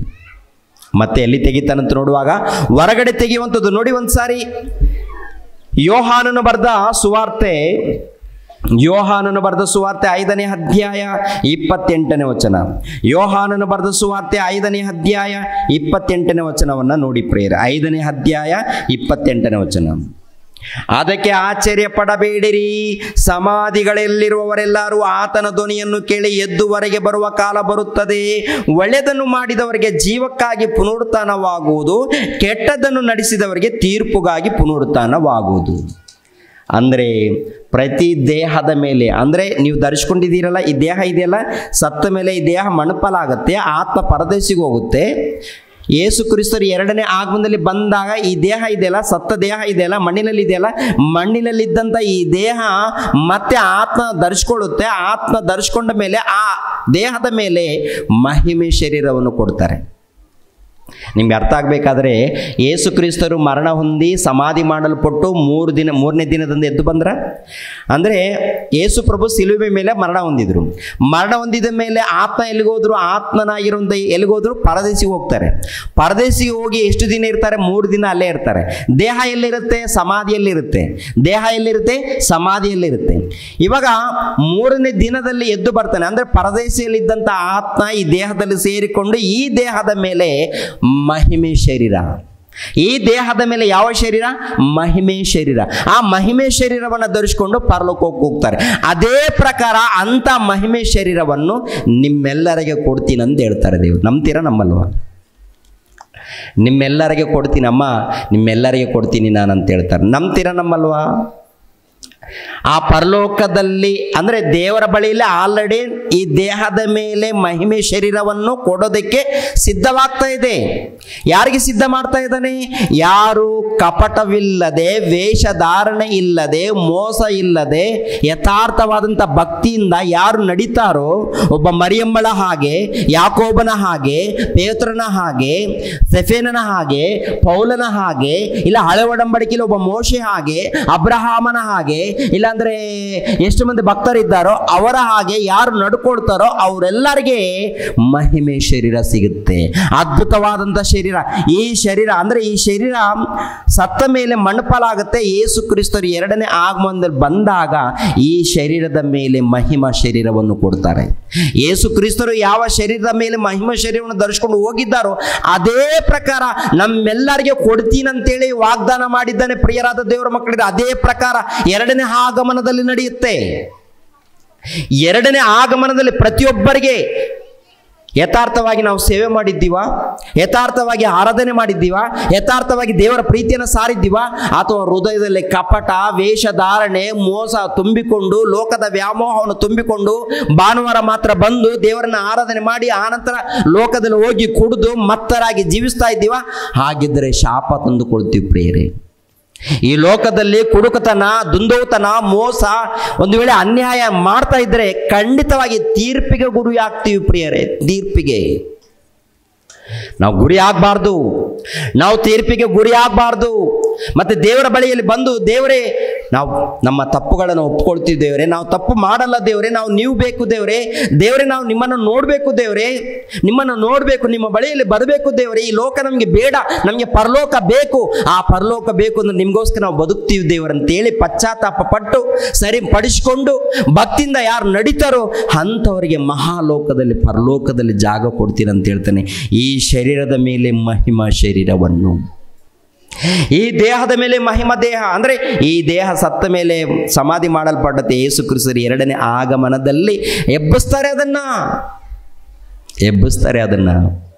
ಏನ್ರಿ, ಯೇಸು ಕ್ರಿಸ್ತರು ಮರಣ ಹೊಂದಿದಾಗ ಎಷ್ಟು ಮಂದಿ ಎದ್ದು ಬಂದಿದ್ದಾರೆ ಪ್ರಿಯರೇ ಗೊತ್ತಾ? ಶಾಂಪಲ್ ತೋರಿಸಿದ್ದಾನೆ ಒಂದ್ಸಾರಿ. ಯೇಸು ಕ್ರಿಸ್ತರು ಮರಣ ಹೊಂದುತ್ತಾರಲ್ಲ, ಸಿಲುಬೆ ಮರಣ ಹೊಂದಿದಾಗ ಅನೇಕ ಸಮಾಧಿಗಳಲ್ಲಿ ಅನೇಕರು ಎದ್ದು ಬರ್ತಾರಂತೆ. ಎಲ್ಲಿ ರೀತಿ ನೋಡ್ತೀರಾ ಒಂದ್ಸಾರಿ? ಅದು ಶಾಂಪಲ್. ಯಾಕಂದರೆ ಇವಾಗ ನೋಡಿ, ಯಾರಾದರೂ ಮಾರಾಟ ಮಾಡೋದಕ್ಕೆ ಬರ್ತಾರಲ್ಲ, ತರಕಾರಿಗಳು ಇಲ್ಲ ಕಡಲೆಕಾಯಿ, ಶೇಂಗದ ಕಾಯಿ ಮಾರಾಟ ಮಾಡೋದಕ್ಕೆ ಬರ್ತಾರೆ. ಮೊದಲನೇದಾಗಿ ಒಂದು ಒಡೆದು ಏನಪ್ಪ ತಿಂದು ನೋಡಿ ಸಾರ್ ಅಂತಾರೆ, ತಿಂದು ನೋಡಿ ಆಮೇಲೆ ಕೊಂಡುಕೊಳ್ಳಿ ಸಾರ್ ಅಂತಾರೆ. ಯಾವುದಾದ್ರೂ ಹಣ್ಣುಗಳನ್ನು ಮಾರಾಟ ಮಾಡುವಾಗ ಕಟ್ ಮಾಡಿ, ಅಣ್ಣ ಸ್ವಲ್ಪ ತಿಂದು ನೋಡು ಆಮೇಲೆ ಕೊಂಡುಕೊಂಡು ಹೋಗು ಅಂತ ಹೇಳ್ತಾರೆ. ಯಾಕೆ? ಮೊದಲು ರುಚಿ ನೋಡು. ಯೇಸು ಪ್ರಭು ಕೂಡ ಏನ್ರಿ ಮರಣ ಹೊಂದಿದಾಗ ನೀತಿವಂತರ ಸಮಾಧಿಗಳು ಎದ್ದು ಬಂದಿದೆ. ನೀತಿವಂತರು ಮರಣ ಹೊಂದಿದ್ದಾರೆ, ಸಮಾಧಿಯಿಂದ ಎದ್ದು ಬಂದಿದ್ದಾರೆ ಪ್ರಿಯರೇ. ಒಂದ್ಸಾರಿ ಮತ್ತಾಯನ ಬರೆದ ಸುವಾರ್ತೆ ನೋಡಿ. ಮತ್ತಾಯನ ಬರೆದ ಸುವಾರ್ತೆ ಏನ್ರಿ 27ನೇ ಅಧ್ಯಾಯ 51ನೇ ವಚನವನ್ನು ನೋಡಿ. 51ನೇ ವಚನ 50ನೇ ವಚನ. ಯೇಸು ತಿರುಗಿ ಮಹಾಧ್ವನಿಯಿಂದ ಕೂಗಿ ಪ್ರಾಣ ಬಿಟ್ಟನು. ಆಗ ಹೀಗೋ ದೇವಾಲಯದ ತೆರೆಯು ಮೇಲಿಂದ ಕೆಳಗಿನವರೆಗೂ ಹರಿದು 2 ಭಾಗವಾಯಿತು. ಭೂಮಿಯು ಅದರಿತು, ಬಂಡೆಗಳು ಸೀಳಿದವು, ಸಮಾಧಿಗಳು ತೆರೆದವು. ನಿದ್ದೆ ಹೋಗಿದ್ದ ಅನೇಕ ಭಕ್ತರ ದೇಹಗಳು ಎದ್ದವು. ಅನೇಕ ಭಕ್ತರ ದೇಹಗಳು ಅಂದರೆ ಯೇಸು ಕ್ರಿಸ್ತರು ಮರಣ ಹೊಂದಿರುವಂಥ ಆ ಸಮಯದಲ್ಲಿ ಅನೇಕ ಮಂದಿ ಭಕ್ತರೆದ್ದು ಬಂದಿದ್ದಾರಂತೆ.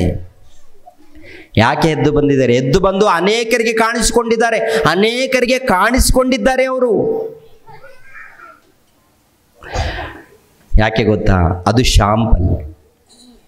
ಯಾಕೆ ಗೊತ್ತಾ? ಪ್ರಭು ಮರಣ ಹೊಂದಿದಾಗ ಅನೇಕರು ಎದ್ದು ಬಂದಿದ್ದಾರೆ ಅಂದರೆ ಯೇಸು ಪ್ರಭು ಎರಡನೇ ಆಗಮನದಲ್ಲಿ ಪ್ರತಿಯೊಬ್ಬರು ಎದ್ದು ಬರ್ತಾರೆ. ಪ್ರತಿಯೊಬ್ಬರು ಭೂಮಿಯ ಮೇಲೆ ಎಷ್ಟು ಮಂದಿ ಜೀವಿಸಿದ್ದಾರೋ, ಎಷ್ಟು ಮಂದಿ ಮರಣ ಹೊಂದಿದ್ದಾರೋ ಅವರೆಲ್ಲರೂ ಎದ್ದು ಬರ್ತಾರೆ. ನೀತಿವಂತರು ಮಹಿಮೆ ಶರೀರವನ್ನು ಧರಿಸ್ಕೊಳ್ತಾರೆ, ಅನೀತಿವಂತರು ಶರೀರವನ್ನು ಧರಿಸ್ಕೊಂಡು ಬೆಂಕಿಗೆ ಕೊಂಡೋಗಿ ಹೋಗ್ತಾರೆ.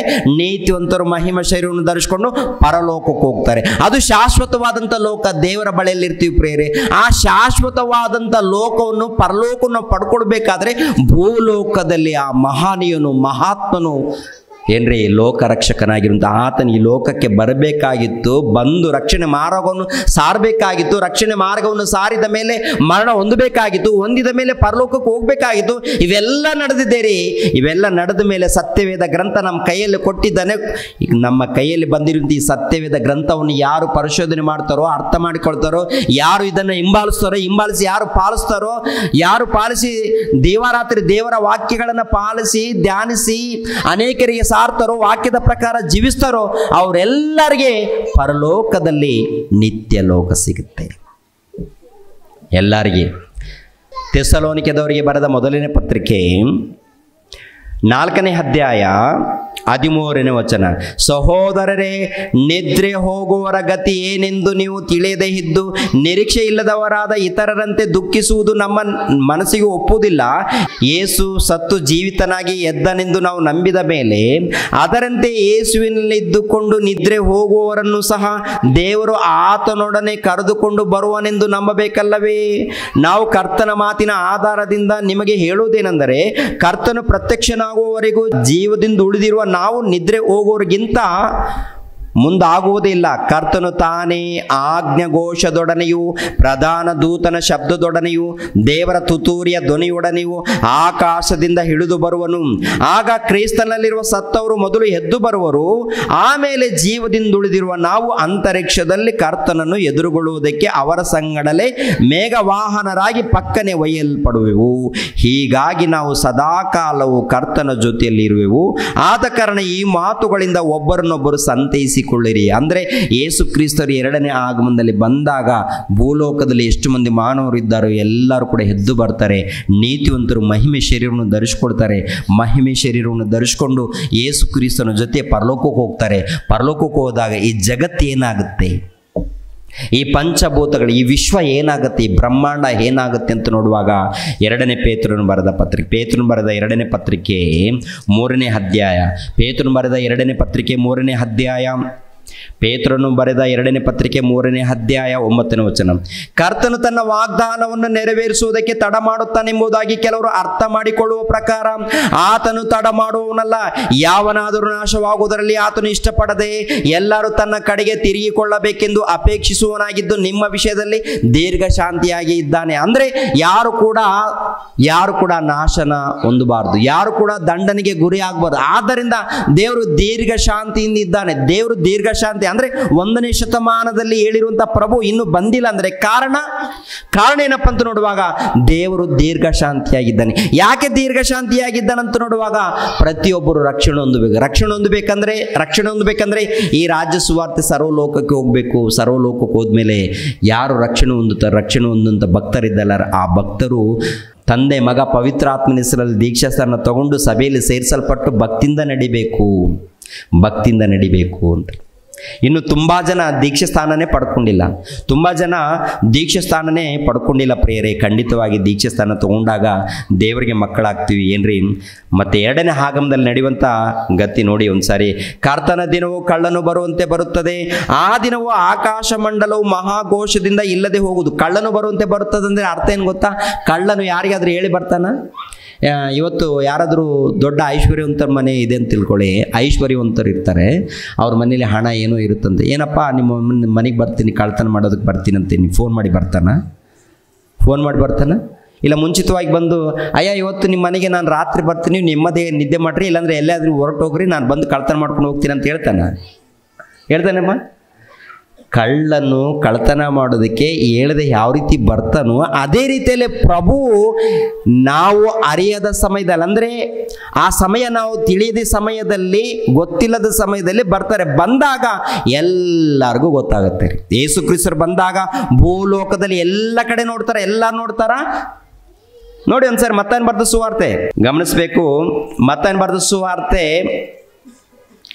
24ನೇ ಅಧ್ಯಾಯ 29ನೇ ವಚನ. ಆ ದಿನಗಳ ಸಂಕಟವು ತೀರಿದ ಕೂಡಲೇ ಸೂರ್ಯನು ಕತ್ತಲಾಗಿ ಹೋಗುವನು, ಚಂದ್ರನು ಬೆಳಕು ಕೊಡದೇ ಇರುವನು, ನಕ್ಷತ್ರಗಳು ಆಕಾಶದಿಂದ ಉದುರುವವು, ಆಕಾಶದ ಶಕ್ತಿಗಳು ಕದಲುವು. ಆಗ ಮನುಷ್ಯಕುಮಾರನು ಸೂಚಿಸುವ ಗುರುತು ಆಕಾಶದಲ್ಲಿ ಕಾಣಬರುವುದು. ಆಗ ಭೂಲೋಕದಲ್ಲಿರುವ ಎಲ್ಲ ಕುಲದವರು ಎದೆ ಬಡಿದುಕೊಳ್ಳುವರು ಮತ್ತು ಮನುಷ್ಯಕುಮಾರನು ಬಹು ಬಲದಿಂದಲೂ ಬಹು ಮಹಿಮೆಯಿಂದಲೂ ಆಕಾಶದ ಮೇಘಗಳ ಮೇಲೆ ಬರುವುದನ್ನು ಕಾಣುವರು. ಮತ್ತು ಆತನು ತುತ್ತೂರಿಯ ಮಹಾಶಬ್ದದಿಂದ ದೂತರನ್ನು ಕಳಿಸುವನು. ಅವರು ಆತನು ಆದುಕೊಂಡವರನ್ನು ಆಕಾಶದ ಒಂದು ಕಡೆಯಿಂದ ಮತ್ತೊಂದು ಕಡೆಯವರೆಗೆ 4 ದಿಕ್ಕುಗಳಿಂದ ಒಟ್ಟುಗೂಡಿಸುವರು. ಯಾರನ್ನ ಕಳಿಸ್ತಾನಂತೆ ದೇವರು? ಯೇಸು ಕ್ರಿಸ್ತರು 2ನೇ ಆಗಮನದಲ್ಲಿ ಬಂದಾಗ ಎಲ್ಲೆಲ್ಲಿ ಭಕ್ತರಿದ್ದಾರೋ ಅವರೆಲ್ಲರನ್ನ ಕರ್ಕೊಂಡು ಬರೋದಕ್ಕೆ ದೂತರನ್ನ ಕಳಿಸಿಕೊಡ್ತಾನೆ. ಯಾರ್ಯಾರು ಭಕ್ತರಿದ್ದಾರೋ ಅವರ ಹಿಂದೆ ದೂತರಿದ್ದಾರೆ. ಆ ದೂತರಿಗೆ ಅಪ್ಪಣೆ ಕೊಟ್ಟಾಗ ಭಕ್ತರು ಎಲ್ಲೆಲ್ಲಿ ಇದ್ದಾರೋ, ಎಲ್ಲೆಲ್ಲಿ ಮರಣ ಹೊಂದಿದ್ದಾರೋ, ಎಲ್ಲೆಲ್ಲಿ ಮಣ್ಣಾಗಿದ್ದಾರೋ ಆ ಮಣ್ಣಿನಲ್ಲಿದ್ದಂಥ ಆ ಶವಗಳನ್ನು ಎಬ್ಬಿಸಿ ಅದರಲ್ಲಿ ಆತ್ಮವನ್ನು ಸೇರಿಸಿ ಆ ದೇಹದ ಮೇಲೆ ಮಹಿಮೆ ಶರೀರವನ್ನು ಸೇರಿಸಿ ಯೇಸು ಕ್ರಿಸ್ತರ ಜೊತೆಯಲ್ಲಿ ಕರ್ಕೊಂಡು ಹೋಗ್ತಾರೆ. ಯಾರು ಮಾಡುವಂಥ ಕೆಲಸ ಅಂತ ನೋಡುವಾಗ ದೇವರು ತನ್ನ ದೂತರಿಗೆ ಅಪ್ಪಣೆ ಕೊಟ್ಟಿದ್ದಾನೆ. ಎಲ್ಲಿ ಸತ್ತೋಗಿದ್ದಾರೆ, ಎಲ್ಲಿ ಸಮಾಧಿ ಎಲ್ಲಿದೆ, ಭಕ್ತರ ಸಮಾಧಿ ಎಲ್ಲಿದೆ, ಮರಿಯಳೆ ಎಲ್ಲಿದೆ, ಎಲ್ಲಿ ಶವ ಎಲ್ಲಿದೆ, ಇಂಥ ಕಡೆ ಎದ್ದೋಳಮ್ಮ. ಆ ಶವ ಎದ್ದೋಳುತ್ತೆ, ಆ ಶವದಲ್ಲಿ ಆತ್ಮ ಸೇರಿಕೊಳ್ಳುತ್ತೆ, ಪರಲೋಕದಿಂದ ಮಹಿಮೆ ಶರೀರ ಅದ್ರ ಮೇಲೆ ಸೇರಿಕೊಳ್ಳುತ್ತೆ. ಅದ್ರ ಮೇಲೆ ಸೇರಿಕೊಂಡ ಮೇಲೆ ಯೇಸು ಕ್ರಿಸ್ತರ ಜೊತೆಯಲ್ಲಿ ಕರ್ಕೊಂಡು ಹೋಗ್ತಾರೆ. ದೇವದೂತರು ಎಲ್ಲೆಲ್ಲಿದ್ದಾರೆ, ಎಲ್ಲೆಲ್ಲಿ ಭಕ್ತರಿದ್ದಾರೋ ಅವ್ರ ಬಳಿಗೆ ಇವರೇ ಹೋಗ್ತಾರೆ. ದೇವದೂತರೇ ಅವ್ರ ಬಳಿಗೆ ಹೋಗ್ತಾರೆ. ದೇವದೂತರೇ ಅವ್ರ ಬಳಿಗೆ ಹೋಗಿ ಆ ಭಕ್ತರನ್ನು ಎಬ್ಬಿಸಿ ಆತ್ಮವನ್ನು ಸೇರಿಸಿ ಪರಲೋಕದಿಂದ ದೇವರ ಮಹಿಮೆಯನ್ನು ಸೇರಿಸಿ ಏನ್ರಿ ದೇವರ ಬಳಿಯಲ್ಲಿ ಸೇರಿಸ್ತಾರೆ. ಎಲ್ಲಿ ಭಕ್ತರಿದ್ದಾರೋ ನಾಲ್ಕು ದಿಕ್ಕುಗಳಲ್ಲಿ ಎಲ್ಲೆಲ್ಲಿ ಭಕ್ತರಿದ್ದಾರೆ, ಈ ಹೊಸಳ್ಳಿ ಗ್ರಾಮದಲ್ಲಿ ಎಷ್ಟು ಮಂದಿ ಭಕ್ತರಿದ್ದಾರೆ, ಇವರೆಲ್ಲರನ್ನ ಎಬ್ಬಿಸ್ಬೇಕು. ಭಕ್ತರ ಹಿಂದೆ ದೇವದೂತರಿದ್ದಾರೆ. ಆ ದೇವದೂತರಿಗೆ ಕರೆ ಬಂದಾಗ ಸಿದ್ಧರಾಗ್ತಾರೆ. ಯಾರ್ಯಾರು ಕೆಲಸ ಮಾಡಿದ್ದಾರೋ ಅವರ ಹಿಂದೆ ಬರ್ತಾರೆ, ಎಬ್ಬಿಸ್ತಾರೆ, ಕರ್ಕೊಂಡು ಹೋಗ್ತಾರೆ. ಎಲ್ಲರನ್ನ ಸೇರಿಸಿದ ಮೇಲೆ ಟೋಟಲ್ ಜಗತ್ತೇನಾಗುತ್ತೆ ಅಂತ ನೋಡುವಾಗ ಇವಾಗ ಬನ್ನಿ, ಎಲ್ಲಿಗೆ ನೋಡಿದ್ದೀವಲ್ವಾ, ಪೇತ್ರನ ಬರೆದ 2ನೇ ಪತ್ರಿಕೆ ನೋಡಿದ್ದೀವಲ್ಲ, ಅಲ್ಲಿಗೆ ಬನ್ನಿ. 3ನೇ ಅಧ್ಯಾಯ. ಕರ್ತನ ದಿನವು ಕಳ್ಳನು ಬರುವಂತೆ ಬರುತ್ತದೆ. ಆ ದಿನದಲ್ಲಿ ಆಕಾಶ ಮಂಡಲವು ಮಹಾಘೋಷದಿಂದ ಇಲ್ಲದೆ ಹೋಗುವುದು. ಸೂರ್ಯ ಚಂದ್ರ ನಕ್ಷತ್ರಗಳು ಉರಿದು ಲಯವಾಗಿ ಹೋಗುವುದು. ಭೂಮಿಯು ಅದರಲ್ಲಿರುವ ಕೆಲಸಗಳು ಸುಟ್ಟು ಹೋಗುವುದು. ಯಾವುದು ಸುಟ್ಟು ಹೋಗುತ್ತಂತೆ ಪ್ರಿಯರೇ? ಸೂರ್ಯನಿದ್ದಾನಲ್ಲ, ಸೂರ್ಯನೇನು ಉರಿಯುವಂಥ ಬೆಂಕಿ. ಸೂರ್ಯನು ಯಾವುದು ಪ್ರಿಯರೇ? ಸೂರ್ಯನ ಯಾವುದು? ಉರಿಯುವಂಥ ಬೆಂಕಿ. ಆ ಉರಿಯುವಂಥ ಬೆಂಕಿ ಭೂಗೋಳದಗಿಂತ ಎಷ್ಟು ಪಟ್ಟು ದೊಡ್ಡದಿದೆ ಗೊತ್ತಾ? ಈ ಭೂಗೋಳ ಇದೆಯಲ್ಲ, ಇಂಥ ಭೂಗೋಳವನ್ನು ಸುಮಾರು 13 ಲಕ್ಷ ಪಟ್ಟು ಸೇರಿಸಿದರೆ ಒಂದು ಸೂರ್ಯಗೋಳ ಆಗತ್ತಂತೆ ಪ್ರಿಯರ ದೇವ್ರ ಮಗನೇ. ಅಂದರೆ ಈ ಭೂಗೋಳ ಇದೆ ನೋಡಿ, ಇಂಥ ಭೂಗೋಳವನ್ನು ಸುಮಾರು 13 ಲಕ್ಷ ಪಟ್ಟು ಸೇರಿಸ್ಬೇಕಂತೆ. ಒಂದಲ್ಲ ಎರಡಲ್ಲ, ಸುಮಾರು ಕೋಟ್ಯಾನು ಕೋಟಿ ಕಿಲೋಮೀಟರ್ ದೂರದಲ್ಲಿ ಬಗ ಉರಿತಾ ಇದೆ. ಅಷ್ಟು ದೊಡ್ಡದು. ಅಂದರೆ ಆ ಸೂರ್ಯನ ಬಳಿಯಲ್ಲಿ ಈ ಭೂಮಿ ತಗೊಂಡೋದ್ರೆ ನಿಮ್ಗೆ ಅರ್ಥ ಆಗಬೇಕಾದ್ರೆ ಇದೆಯಲ್ಲ, ಬೈಬಲ್ ಇದೆಯಲ್ವಾ, ಈ ಬೈಬಲ್ ಚಿಕ್ಕದೊಂದು ಧೂಳಿದೆ ನೋಡಿ. ಈ ಧೂಳ ಹತ್ರ ತೊಗೊಂಡು ಬಂದು ಹೇಗೆ, ಇದು ಸೂರ್ಯ ಅಂದ್ಕೊಳ್ಳೋಣ, ಭೂಮಿ ಇದೆಯಲ್ಲ, ಭೂಮಿ ಧೂಳಿ ಅಂದ್ಕೊಳ್ಳೋಣ. ಈ ಧೂಳಿಯಲ್ಲಿ ಹೆಂಗಿರುತ್ತೆ ಇದು? ಅಷ್ಟು ಬಹಳ ಚಿಕ್ಕದ್ದು ಈ ಭೂಮಂಡಲ, ದೊಡ್ಡದು ಸೂರ್ಯಗೋಳ. ಆ ಸೂರ್ಯಮಂಡಲ ಏನಾಗುತ್ತೆ ಅಂತ ನೋಡುವಾಗ ಏನ್ರಿ ಸುಟ್ಟೋಗುತ್ತೆಯಂತೆ. ಯಾವಾಗ ಸುಟ್ಟೋಗುತ್ತೆ ಗೊತ್ತಾ? ಯೇಸು ಕ್ರಿಸ್ತರ 2ನೇ ಆಗಮನದಲ್ಲಿ. ಸುಟ್ಟೋಗುತ್ತೆ. ಯಾಕೆ ಸುಟ್ಟೋಗುತ್ತೆ? ಎಷ್ಟು ಸಾರಿ ಹೇಳಿದ್ರು ಕೇಳಿಲ್ವಲ್ಲ. ಇಂಥ ಲೋಕದಲ್ಲಿ ಏನು ಮಾಡೋದೇನಿದೆ? ಎಲ್ಲರೂ ಪಾಪ, ವ್ಯಭಿಚಾರ, ಅನ್ಯಾಯ, ಮೋಸ, ದರೋಡ, ದೌರ್ಜನ್ಯ ಇವೆಲ್ಲ ನಡೆಸ್ತಾ ಇದ್ರೆ ಎಷ್ಟು ಕಾಲದವರೆಗೆ ದೇವ್ರು ನೋಡ್ಕೊಂಡಿರ್ಬೇಕು ಪ್ರಿಯ. ಅದಕ್ಕೆ ಸುವಾರ್ತೆ ಸಾರಲ್ಪಡ್ತಾ ಇದೆಯಾ? ಸುವಾರ್ತೆ ಏನು? ರಕ್ಷಣೆ ಸುವಾರ್ತೆ ಸಾರಲ್ಪಡ್ತದೆ. ಏನು ಸುವಾರ್ತೆ ಅಂತ ನೋಡುವಾಗ ನಮ್ಮ ಕ್ರೈಸ್ತರಿಗೆ ಅರ್ಥ ಆಗ್ತಿಲ್ಲ. ನಮ್ಮ ಕ್ರೈಸ್ತರು ಏನಪ್ಪ ಅಂತ ನೋಡುವಾಗ, ಯೇಸು ಕ್ರಿಸ್ತರು ಬಂದರು, ಭೂಲೋಕದಲ್ಲಿ ಮನೆ ಕೊಟ್ಟರು, ಉದ್ಯೋಗ ಕೊಟ್ಟರು, ಹೆಂಡತಿ ಕೊಟ್ಟರು, ಮಕ್ಕಳು ಕೊಟ್ಟರು, ಇದೇ ಸಾಕ್ಷಿ ಹೇಳ್ತಾರೆ. ಇದಲ್ಲ. ಈ ಲೋಕದಲ್ಲಿ ಎಷ್ಟು ಮಂದಿ ಇದ್ದೀವಿ? ಎಲ್ಲರೂ ದೇವ್ರು ಕೊಟ್ಟಿದ್ದೆ, ದೇವ್ರ ಮೂಲಕನೇ ನಾವು ಬಂದಿದ್ದೀವಿ. ಮತ್ತೆ ಪರಲೋಕದ ಮಾರ್ಗ ಇದೆಯಲ್ಲ, ರಕ್ಷಣೆ ಮಾರ್ಗ, ಅದು ಕೊಟ್ಟಿದ್ದಾರೆ. ಆ ಮಾರ್ಗದಲ್ಲಿ ಸೇರಬೇಕು. ಸೇರಿದ ಮೇಲೆ ಭಕ್ತಿ ಮಾರ್ಗದಲ್ಲಿ ನಡಿಬೇಕು. ಭಕ್ತಿ ಮಾರ್ಗದಲ್ಲಿ ನಡೆದಾಗ ಪರಲೋಕ ಸಿಗುತ್ತೆ. ಆ ಪರಲೋಕವನ್ನು ಪಡ್ಕೊಳ್ಬೇಕಾದ್ರೆ ಯೇಸು ಕ್ರಿಸ್ತ ಹೇಳಿರುವಂಥ ಮಾತನ್ನು ತಿಳ್ಕೊಳ್ಬೇಕು. ಅದಕ್ಕೆ ಅಪೊಸ್ತಲರು ಎಲ್ಲರೂ ಕೂಡ ಏನು ಮಾಡಿದ್ದಾರೆ ಅಂತ ನೋಡುವಾಗ, ತಮ್ಮ ಚರಾಸ್ತಿರ ಆಸ್ತಿಗಳನ್ನು ಮಾರಿ ದೇವರು ಸುವಾರ್ತೆ ಮಾಡಿದ್ದಾರೆ. ತಮ್ಮ ಜೀವಿತ ಕಾಲವನ್ನು ದೇವ್ರಿಗೋಸ್ಕರ ಪಣವಾಗಿಟ್ಟಿದ್ದಾರೆ. ಅದೇ ಪ್ರಕಾರ ಪೌಲನು ಕೂಡ, ಅದೇ ಪ್ರಕಾರ ಸ್ಟೆಫೆನನು ಕೂಡ, ಇವರೆಲ್ಲರೂ ಕೂಡ ಅರ್ಥ ಮಾಡಿಕೊಂಡು ದೇವರ ಸುವಾರ್ತೆ ನಿಮಿತ್ತವಾಗಿ ಕಷ್ಟಪಟ್ಟಿದ್ದಾರೆ. ಅನೇಕರು ಪ್ರಯಾಸ ಪಟ್ಟಿದ್ದಾರೆ ಪ್ರಿಯರೇ. ನಾವು ಕೂಡ ಆ ರೀತಿ ಪ್ರಯಾಸ ಪಡಬೇಕು. ಕೊನೆಯದಾಗಿ ಏನಪ್ಪ ಅಂದರೆ ನೋಡಿ, ನಾವು ಬಿತ್ತುವಂಥ ಬೀಜ ಇದೆಯಲ್ಲ, ಪೌಲನು ಹೇಳ್ತಾನೆ, ಮನುಷ್ಯನೇ ನೀನು ಬಿತ್ತುವ ಬೀಜ ಸಾಯದಿದ್ದರೆ ಮತ್ತೆ ಬದುಕುವುದಿಲ್ಲ. ಅಂದರೆ ನೀನು ಬಿತ್ತುವಂಥ ಬೀಜ ಸತ್ತರೆ ಅದು ಹೊಸ ಮೊಳಕೆ ಬರುತ್ತೆ, ಗಿಡವಾಗುತ್ತೆ. ಅದೇ ಪ್ರಕಾರ ನಾವು ಕೂಡ ಈ ಲೋಕದಲ್ಲಿ ಭಕ್ತಿಯಿಂದ ಸತ್ತರೆ ಮತ್ತೊಂದು ಜೀವಿತವನ್ನು ಪಡ್ಕೊಳ್ತೀವಿ ಅಂತ ಹೇಳ್ತಾನೆ. ಮತ್ತೊಂದು ಜೀವಿತ ಏನ್ರಿ? ಈ ಲೋಕದಲ್ಲಿ ವಿಧವಾದಂಥ ಶರೀರಗಳು, ಅಂದರೆ ಮನುಷ್ಯನ ಶರೀರ ಬೇರೆ, ಪಕ್ಷಿಗಳ ಶರೀರ ಬೇರೆ, ಆಮೇಲೆ ಮೃಗಗಳ ಶರೀರ ಬೇರೆ ಅಂತ ಹೇಳ್ತಾನೆ. ಆಮೇಲೆ ಪರಲೋಕದ ಶರೀರಗಳು ಕೂಡ ಇದೆ, ಪರಲೋಕದ ದೇಹಗಳು ಕೂಡ ಇದೆ. ಅಂದರೆ ಪರಲೋಕದ ದೇಹಗಳ ಮಹಿಮೆ ಬೇರೆ, ಭೂಲೋಕದ ದೇಹಗಳ ಮಹಿಮೆ ಬೇರೆ ಏನ್ರಿ? ಪ್ರಾಣಿಗಳ ಶರೀರ ಬೇರೆ, ಪಕ್ಷಿಗಳ ಶರೀರ ಬೇರೆ, ಮೃಗಗಳ ಶರೀರ ಬೇರೆ, ಮನುಷ್ಯರ ಶರೀರ ಬೇರೆ, ಸ್ತ್ರೀ ಶರೀರ ಬೇರೆ, ಪುರುಷನ ಶರೀರ ಬೇರೆ. ಎಲ್ಲ ಶರೀರವನ್ನು ದೇವರು ಉಂಟು ಮಾಡಿದ್ದಾರಾ ಅಥವಾ ಏನಾದರೂ ನಾವೇ ಉಂಟು ಮಾಡಿಕೊಂಡಿದ್ದೀವಿ? ಅಂದರೆ ಎಲ್ಲ ಶರೀರ ದೇವರು ಉಂಟು ಮಾಡಿದ್ದಾರೆ. ಅದೇ ಪ್ರಕಾರ ಪರಲೋಕಕ್ಕೆ ಸಂಬಂಧಪಟ್ಟಂತ ಶರೀರಗಳು ಕೂಡ ಇದೆ. ಆ ಶರೀರವನ್ನು ನಿಮ್ಮ ಶರೀರದ ಮೇಲೆ ನಾನು ಕೊಡಬೇಕಾದ್ರೆ ಈ ಲೋಕದಲ್ಲಿ ನಿಮ್ಮ ಬದುಕು ನನಗೋಸ್ಕರ ಅರ್ಪಣೆ ಮಾಡಿ. ಈ ಲೋಕದಲ್ಲಿ ನಿಮ್ಮ ಬದುಕು ನನಗೋಸ್ಕರ ಏನು ಮಾಡಬೇಕಂತೆ? ಅರ್ಪಣೆ ಮಾಡಬೇಕು. ಈ ತುಟಿಗಳಿಂದ ದೇವರನ್ನು ಘನಪಡಿಸಬೇಕು. ಈ ಕ್ರಿಯೆಗಳ ಈ ದೇಹದಿಂದ ದೇವರನ್ನು ಕೊಂಡಾಡಬೇಕು, ಮಹಿಮೆ ಪಡಿಸಬೇಕು, ಆರಾಧಿಸಬೇಕು. ಆನಂತರ ನಿನ್ನಂತೆ ನಿನ್ನ ನೆರೆಯವರನ್ನು ಪ್ರೀತಿಸಬೇಕು, ಅವ್ರಿಗೆ ಒಳ್ಳೆಯದನ್ನು ಮಾಡಬೇಕು. ಶತ್ರು ಇದ್ದರೂ ಕೂಡ ಅವ್ರಿಗೋಸ್ಕರ ಪ್ರಾರ್ಥನೆ ಮಾಡಬೇಕು, ಒಳ್ಳೆಯದನ್ನೇ ಮಾಡಬೇಕು. ಹಾಗೆ ಮಾಡಿದ್ರೆ ಪರಲೋಕದಲ್ಲಿ ನಮಗೆ ಸ್ಥಳ ಇರುತ್ತೆ ಅಂತ ಹೇಳ್ತಾರೆ. ಪರಲೋಕದಲ್ಲಿ ನಾವು ಸ್ಥಳ ಪಡ್ಕೊಳ್ತೀವಾ? ಅಂದರೆ ಪರಲೋಕದಲ್ಲಿ ನಾವು ಸ್ಥಳ ಪಡ್ಕೊಳ್ತೀವ ಅಥವಾ ಈ ಲೋಕದಲ್ಲಿ ಇಷ್ಟ ಬಂದಾಗೆ ಜೀವಿಸಿ ಐಶ್ವರ್ಯವಂತನ ಸತ್ತೋಗಿ ಯಾತನೆ ಪಡುವಂಥ ಸ್ಥಳಕ್ಕೆ ಹೋಗಿದ್ದಾನಲ್ಲ, ಆ ರೀತಿ ಹೋಗುವಂಥ ಸ್ಥಿತಿಯಲ್ಲಿ ಏನಾದರೂ ಇದ್ದೀವಾ? ಆ ರೀತಿ ಹೋಗುವಂಥ ಸ್ಥಿತಿಯಲ್ಲಿ ಏನಾದರೂ ಇದ್ದೀವಾ? ನೋಡ್ಕೊಳ್ಳಿ ಪ್ರಿಯರೇ. ಯಾಕಂದರೆ ಜಾಗ್ರತೆ ಪಡಿ. ನಾವು ರಕ್ಷಣೆ ಹೊಂದಬೇಕಾದ್ರೆ ಪ್ರಾಣ ಇರೋ ತನಕ ದೇವರೇ ಸರ್ವಸ್ವ. ನಾವು ಒಳ್ಳೆ ಊಟ ಮಾಡೋಣ, ಒಳ್ಳೆ ವಸ್ತ್ರಗಳನ್ನು ಧರಿಸ್ಕೊಳ್ಳೋಣ, ಕಷ್ಟಪಡೋಣ, ಸಂಪಾದನೆ ಮಾಡಿಕೊಳ್ಳೋಣ, ಮಕ್ಕಳನ್ನು ಭಕ್ತಿ ಮಾರ್ಗದಲ್ಲಿ ನಡೆಸೋಣ, ನಾವು ಭಕ್ತಿ ಮಾರ್ಗದಲ್ಲಿ ಹೋಗೋಣ. ಈ ಲೋಕ ಪಾಪದ ಲೋಕ ಸಹವಾಸ ಬೇಡ, ಪಾಪದಲ್ಲಿ ಬೇಡ, ಕುಡುಕತನಕ್ಕೆ ದೂರವಾಗಿರಿ, ಕೆಟ್ಟದಕ್ಕೆ ದೂರವಾಗಿರಿ, ಭಕ್ತಿಯಿಂದ ನಡ್ಕೊಳ್ಳಿ. ದೇವರು ಇಷ್ಟಪಡ್ತಾರೆ. ಪರಲೋಕದಲ್ಲಿ ಉನ್ನತವಾದಂಥ ಸ್ಥಳ ಕೊಡ್ತಾರೆ. ಆ ಪರಲೋಕದಲ್ಲಿ ಉನ್ನತವಾದಂಥ ಸ್ಥಳವನ್ನು ನಾವು ಪಡ್ಕೊಳ್ಬೇಕಾದ್ರೆ ಮಾರ್ಗ ಯೇಸು ಕ್ರಿಸ್ತರ ಮಾರ್ಗ, ಭಕ್ತಿ ಮಾರ್ಗ. ಆ ಭಕ್ತಿ ಮಾರ್ಗ ಬಿಟ್ಟು ಲೋಕದ ರೀತಿಯಲ್ಲಿ ಹೋದರೆ ದಂಡನೆ ತಪ್ಪದು. ಜಾಗ್ರತೆ. ಎಲ್ಲರೂ ತಲೆಬಾಗಿಸ್ರಿ, ಎದ್ದಿಂದುಕೊಳ್ಳಿ, ತಲೆಬಾಗಿಸ್ರಿ, ಪ್ರಾರ್ಥನೆ, ಎದ್ದಿಂದುಕೊಳ್ಳಿ ಎಲ್ಲರೂ ಕೂಡ. ನಮ್ಮನ್ನು ಬಹಳವಾಗಿ ಪ್ರೀತಿಸುವಂಥ ನಮ್ಮ ತಂದೆಯ ದೇವರೇ, ವಂದನೆಗಳು, ಸ್ತೋತ್ರಗಳು. ತಂದೆ, 3 ದಿನದಿಂದ ಇಲ್ಲಿ ಅದ್ಭುತವಾಗಿ ನಿಮ್ಮ ಕಾರ್ಯಕ್ರಮವನ್ನು ನಿಮ್ಮ ಮಕ್ಕಳು ನಡೆಸಿದ್ದಾರೆ. ತಂದೆ, ಸಭೆಯವರ ಜೊತೆಯಲ್ಲಿ ನಿಮ್ಮ ಸೇವಕರು, ರಾಜರತ್ನರವರು, ಅವರ ಕುಟುಂಬದವರು ಎಲ್ಲರೂ ಸೇರಿ, ಸಭೆಯವರು ಸೇರಿ ಈ ಒಂದು ಕಾರ್ಯಕ್ರಮವನ್ನು ಏರ್ಪಾಡು ಮಾಡಿ ಅನೇಕರಿಗೆ ಸುವಾರ್ತೆ ನಿಮ್ಮ ಜ್ಞಾನವನ್ನು ತಲುಪಿಸಿದ್ದಾರೆ. ಬಂದಂಥ ಎಲ್ಲ ಜನರಿಗೂ ಆಹಾರವನ್ನು ಸಿದ್ಧ ಮಾಡಿದ್ದಾರೆ. ಎಲ್ಲರಿಗೂ ಆತ್ಮಿಕವಾದಂಥ ನಿಮ್ಮ ಜ್ಞಾನವನ್ನು ತಿಳಿಸೋದಕ್ಕೆ ಏರ್ಪಾಡು ಮಾಡಿದ್ದಾರೆ. ಕಷ್ಟಪಟ್ಟಿದ್ದಾರೆ ತಂದೆ. ಕಣ್ಣಿಗೆ ನಿದ್ದೆ ಇಲ್ಲದೆ ಶ್ರಮೆಪಟ್ಟು ಪ್ರಯಾಸಪಟ್ಟಿದ್ದಾರೆ. ಯಾರ್ಯಾರು ಯಾವ ರೀತಿ ಯಥಾರ್ಥವಾಗಿ ಪ್ರಯಾಸಪಟ್ಟಿದ್ದಾರೋ ಅವರೆಲ್ಲರನ್ನು ತಂದೆ ಕಾಪಾಡಿ ಇನ್ನೂ ಆತ್ಮಿಕವಾಗಿ ಬೆಳೆಯುವಂತೆ, ನಿಮ್ಮ ಜ್ಞಾನದಲ್ಲಿ ಬೆಳೆಯುವಂತೆ, ಸಭೆ ಅಭಿವೃದ್ಧಿ ಮಾಡಿಕೊಳ್ಳುವಂತೆ ಪ್ರತಿ ವಿಷಯದಲ್ಲಿ ಸಹಾಯ ಮಾಡಿ. ತಂದೆಯ ದೇವರೇ, ಸಭೆಯಲ್ಲಿದ್ದಂಥ ಎಲ್ಲರನ್ನು ಹೆಸರುಗಳಿಂದ ಆಶೀರ್ವದಿಸಿ ನೆಮ್ಮದಿಯನ್ನು, ಸಮಾಧಾನವನ್ನು ಕೊಡಿ. ಆತ್ಮಿಕವಾಗಿ ಅಭಿವೃದ್ಧಿಯಾಗುವಂತೆ ಆಶೀರ್ವಾದ ಮಾಡಿ ತಂದೆ. ಚಿಕ್ಕ ಮಕ್ಕಳು, ಯುವಕರು, ಯುವತಿಯರು ಇದ್ದಾರೆ ತಂದೆ. ಎಲ್ಲರನ್ನೂ ಕನಿಕರಿಸಿ, ಎಲ್ಲರನ್ನೂ ನಿಮ್ಮ ಜ್ಞಾನದಲ್ಲಿ ಬೆಳೆಸಿ ತಂದೆ. ಅದೇ ರೀತಿಯಲ್ಲಿ ನಾವು ಪ್ರಯಾಣ ಮಾಡ್ತಾಯಿದ್ದೀವಿ ತಂದೆ. ನಮ್ಮ ಪ್ರಯಾಣದಲ್ಲಿ ಜೊತೆಯಾಗಿದ್ದು ನಡೆಸಿ ತಂದೆ. ಈ ಗ್ರಾಮದಲ್ಲಿ ತಂದೆಯ ದೇವರೇ, ಮುಖ್ಯವಾಗಿ ಮತ್ತು ಜ್ಞಾನಮಿತ್ರ ಸರ್ ಅವ್ರಿಗೋಸ್ಕರ, ಅದೇ ರೀತಿಯಲ್ಲಿ ಅಕ್ಕರವ್ರಿಗೋಸ್ಕರ, ಅದೇ ರೀತಿಯಲ್ಲಿ ಸಹೋದರ ರವಿರವ್ರಿಗೋಸ್ಕರ, ಅದೇ ರೀತಿಯಲ್ಲಿ ಎಲ್ಲ ನಿಮ್ಮ ಮಕ್ಕಳಿಗೋಸ್ಕರ, ಉಗ್ರಾಣಿಕರಿಗೋಸ್ಕರ, ಹಿರಿಯರಿಗೋಸ್ಕರ ಪ್ರಾರ್ಥಿಸ್ತಾ ಇದ್ದೀನಿ. ಎಲ್ಲರನ್ನೂ, ಎಲ್ಲ ಕುಟುಂಬವನ್ನು ಆಶೀರ್ವದಿಸಿ ಯೇಸು ಪವಿತ್ರ ನಾಮದಲ್ಲಿ ಬೇಡ್ತಾ ಇದ್ದೀನಪ್ಪ ತಂದೆಯೇ, ಆಮೆನ್. ಎಲ್ಲರಿಗೂ ವಂದನೆಗಳು ಪ್ರಿಯರೇ. ರಕ್ಷಕನಾದ ಯೇಸು ಕ್ರಿಸ್ತರ ನಾಮದಲ್ಲಿ ಆತ್ಮೀಯರೆಲ್ಲರಿಗೂ ಹೃತ್ಪೂರ್ವಕ ವಂದನೆಗಳನ್ನು ತಿಳಿಸ್ತಾ ಇದ್ದೇನೆ.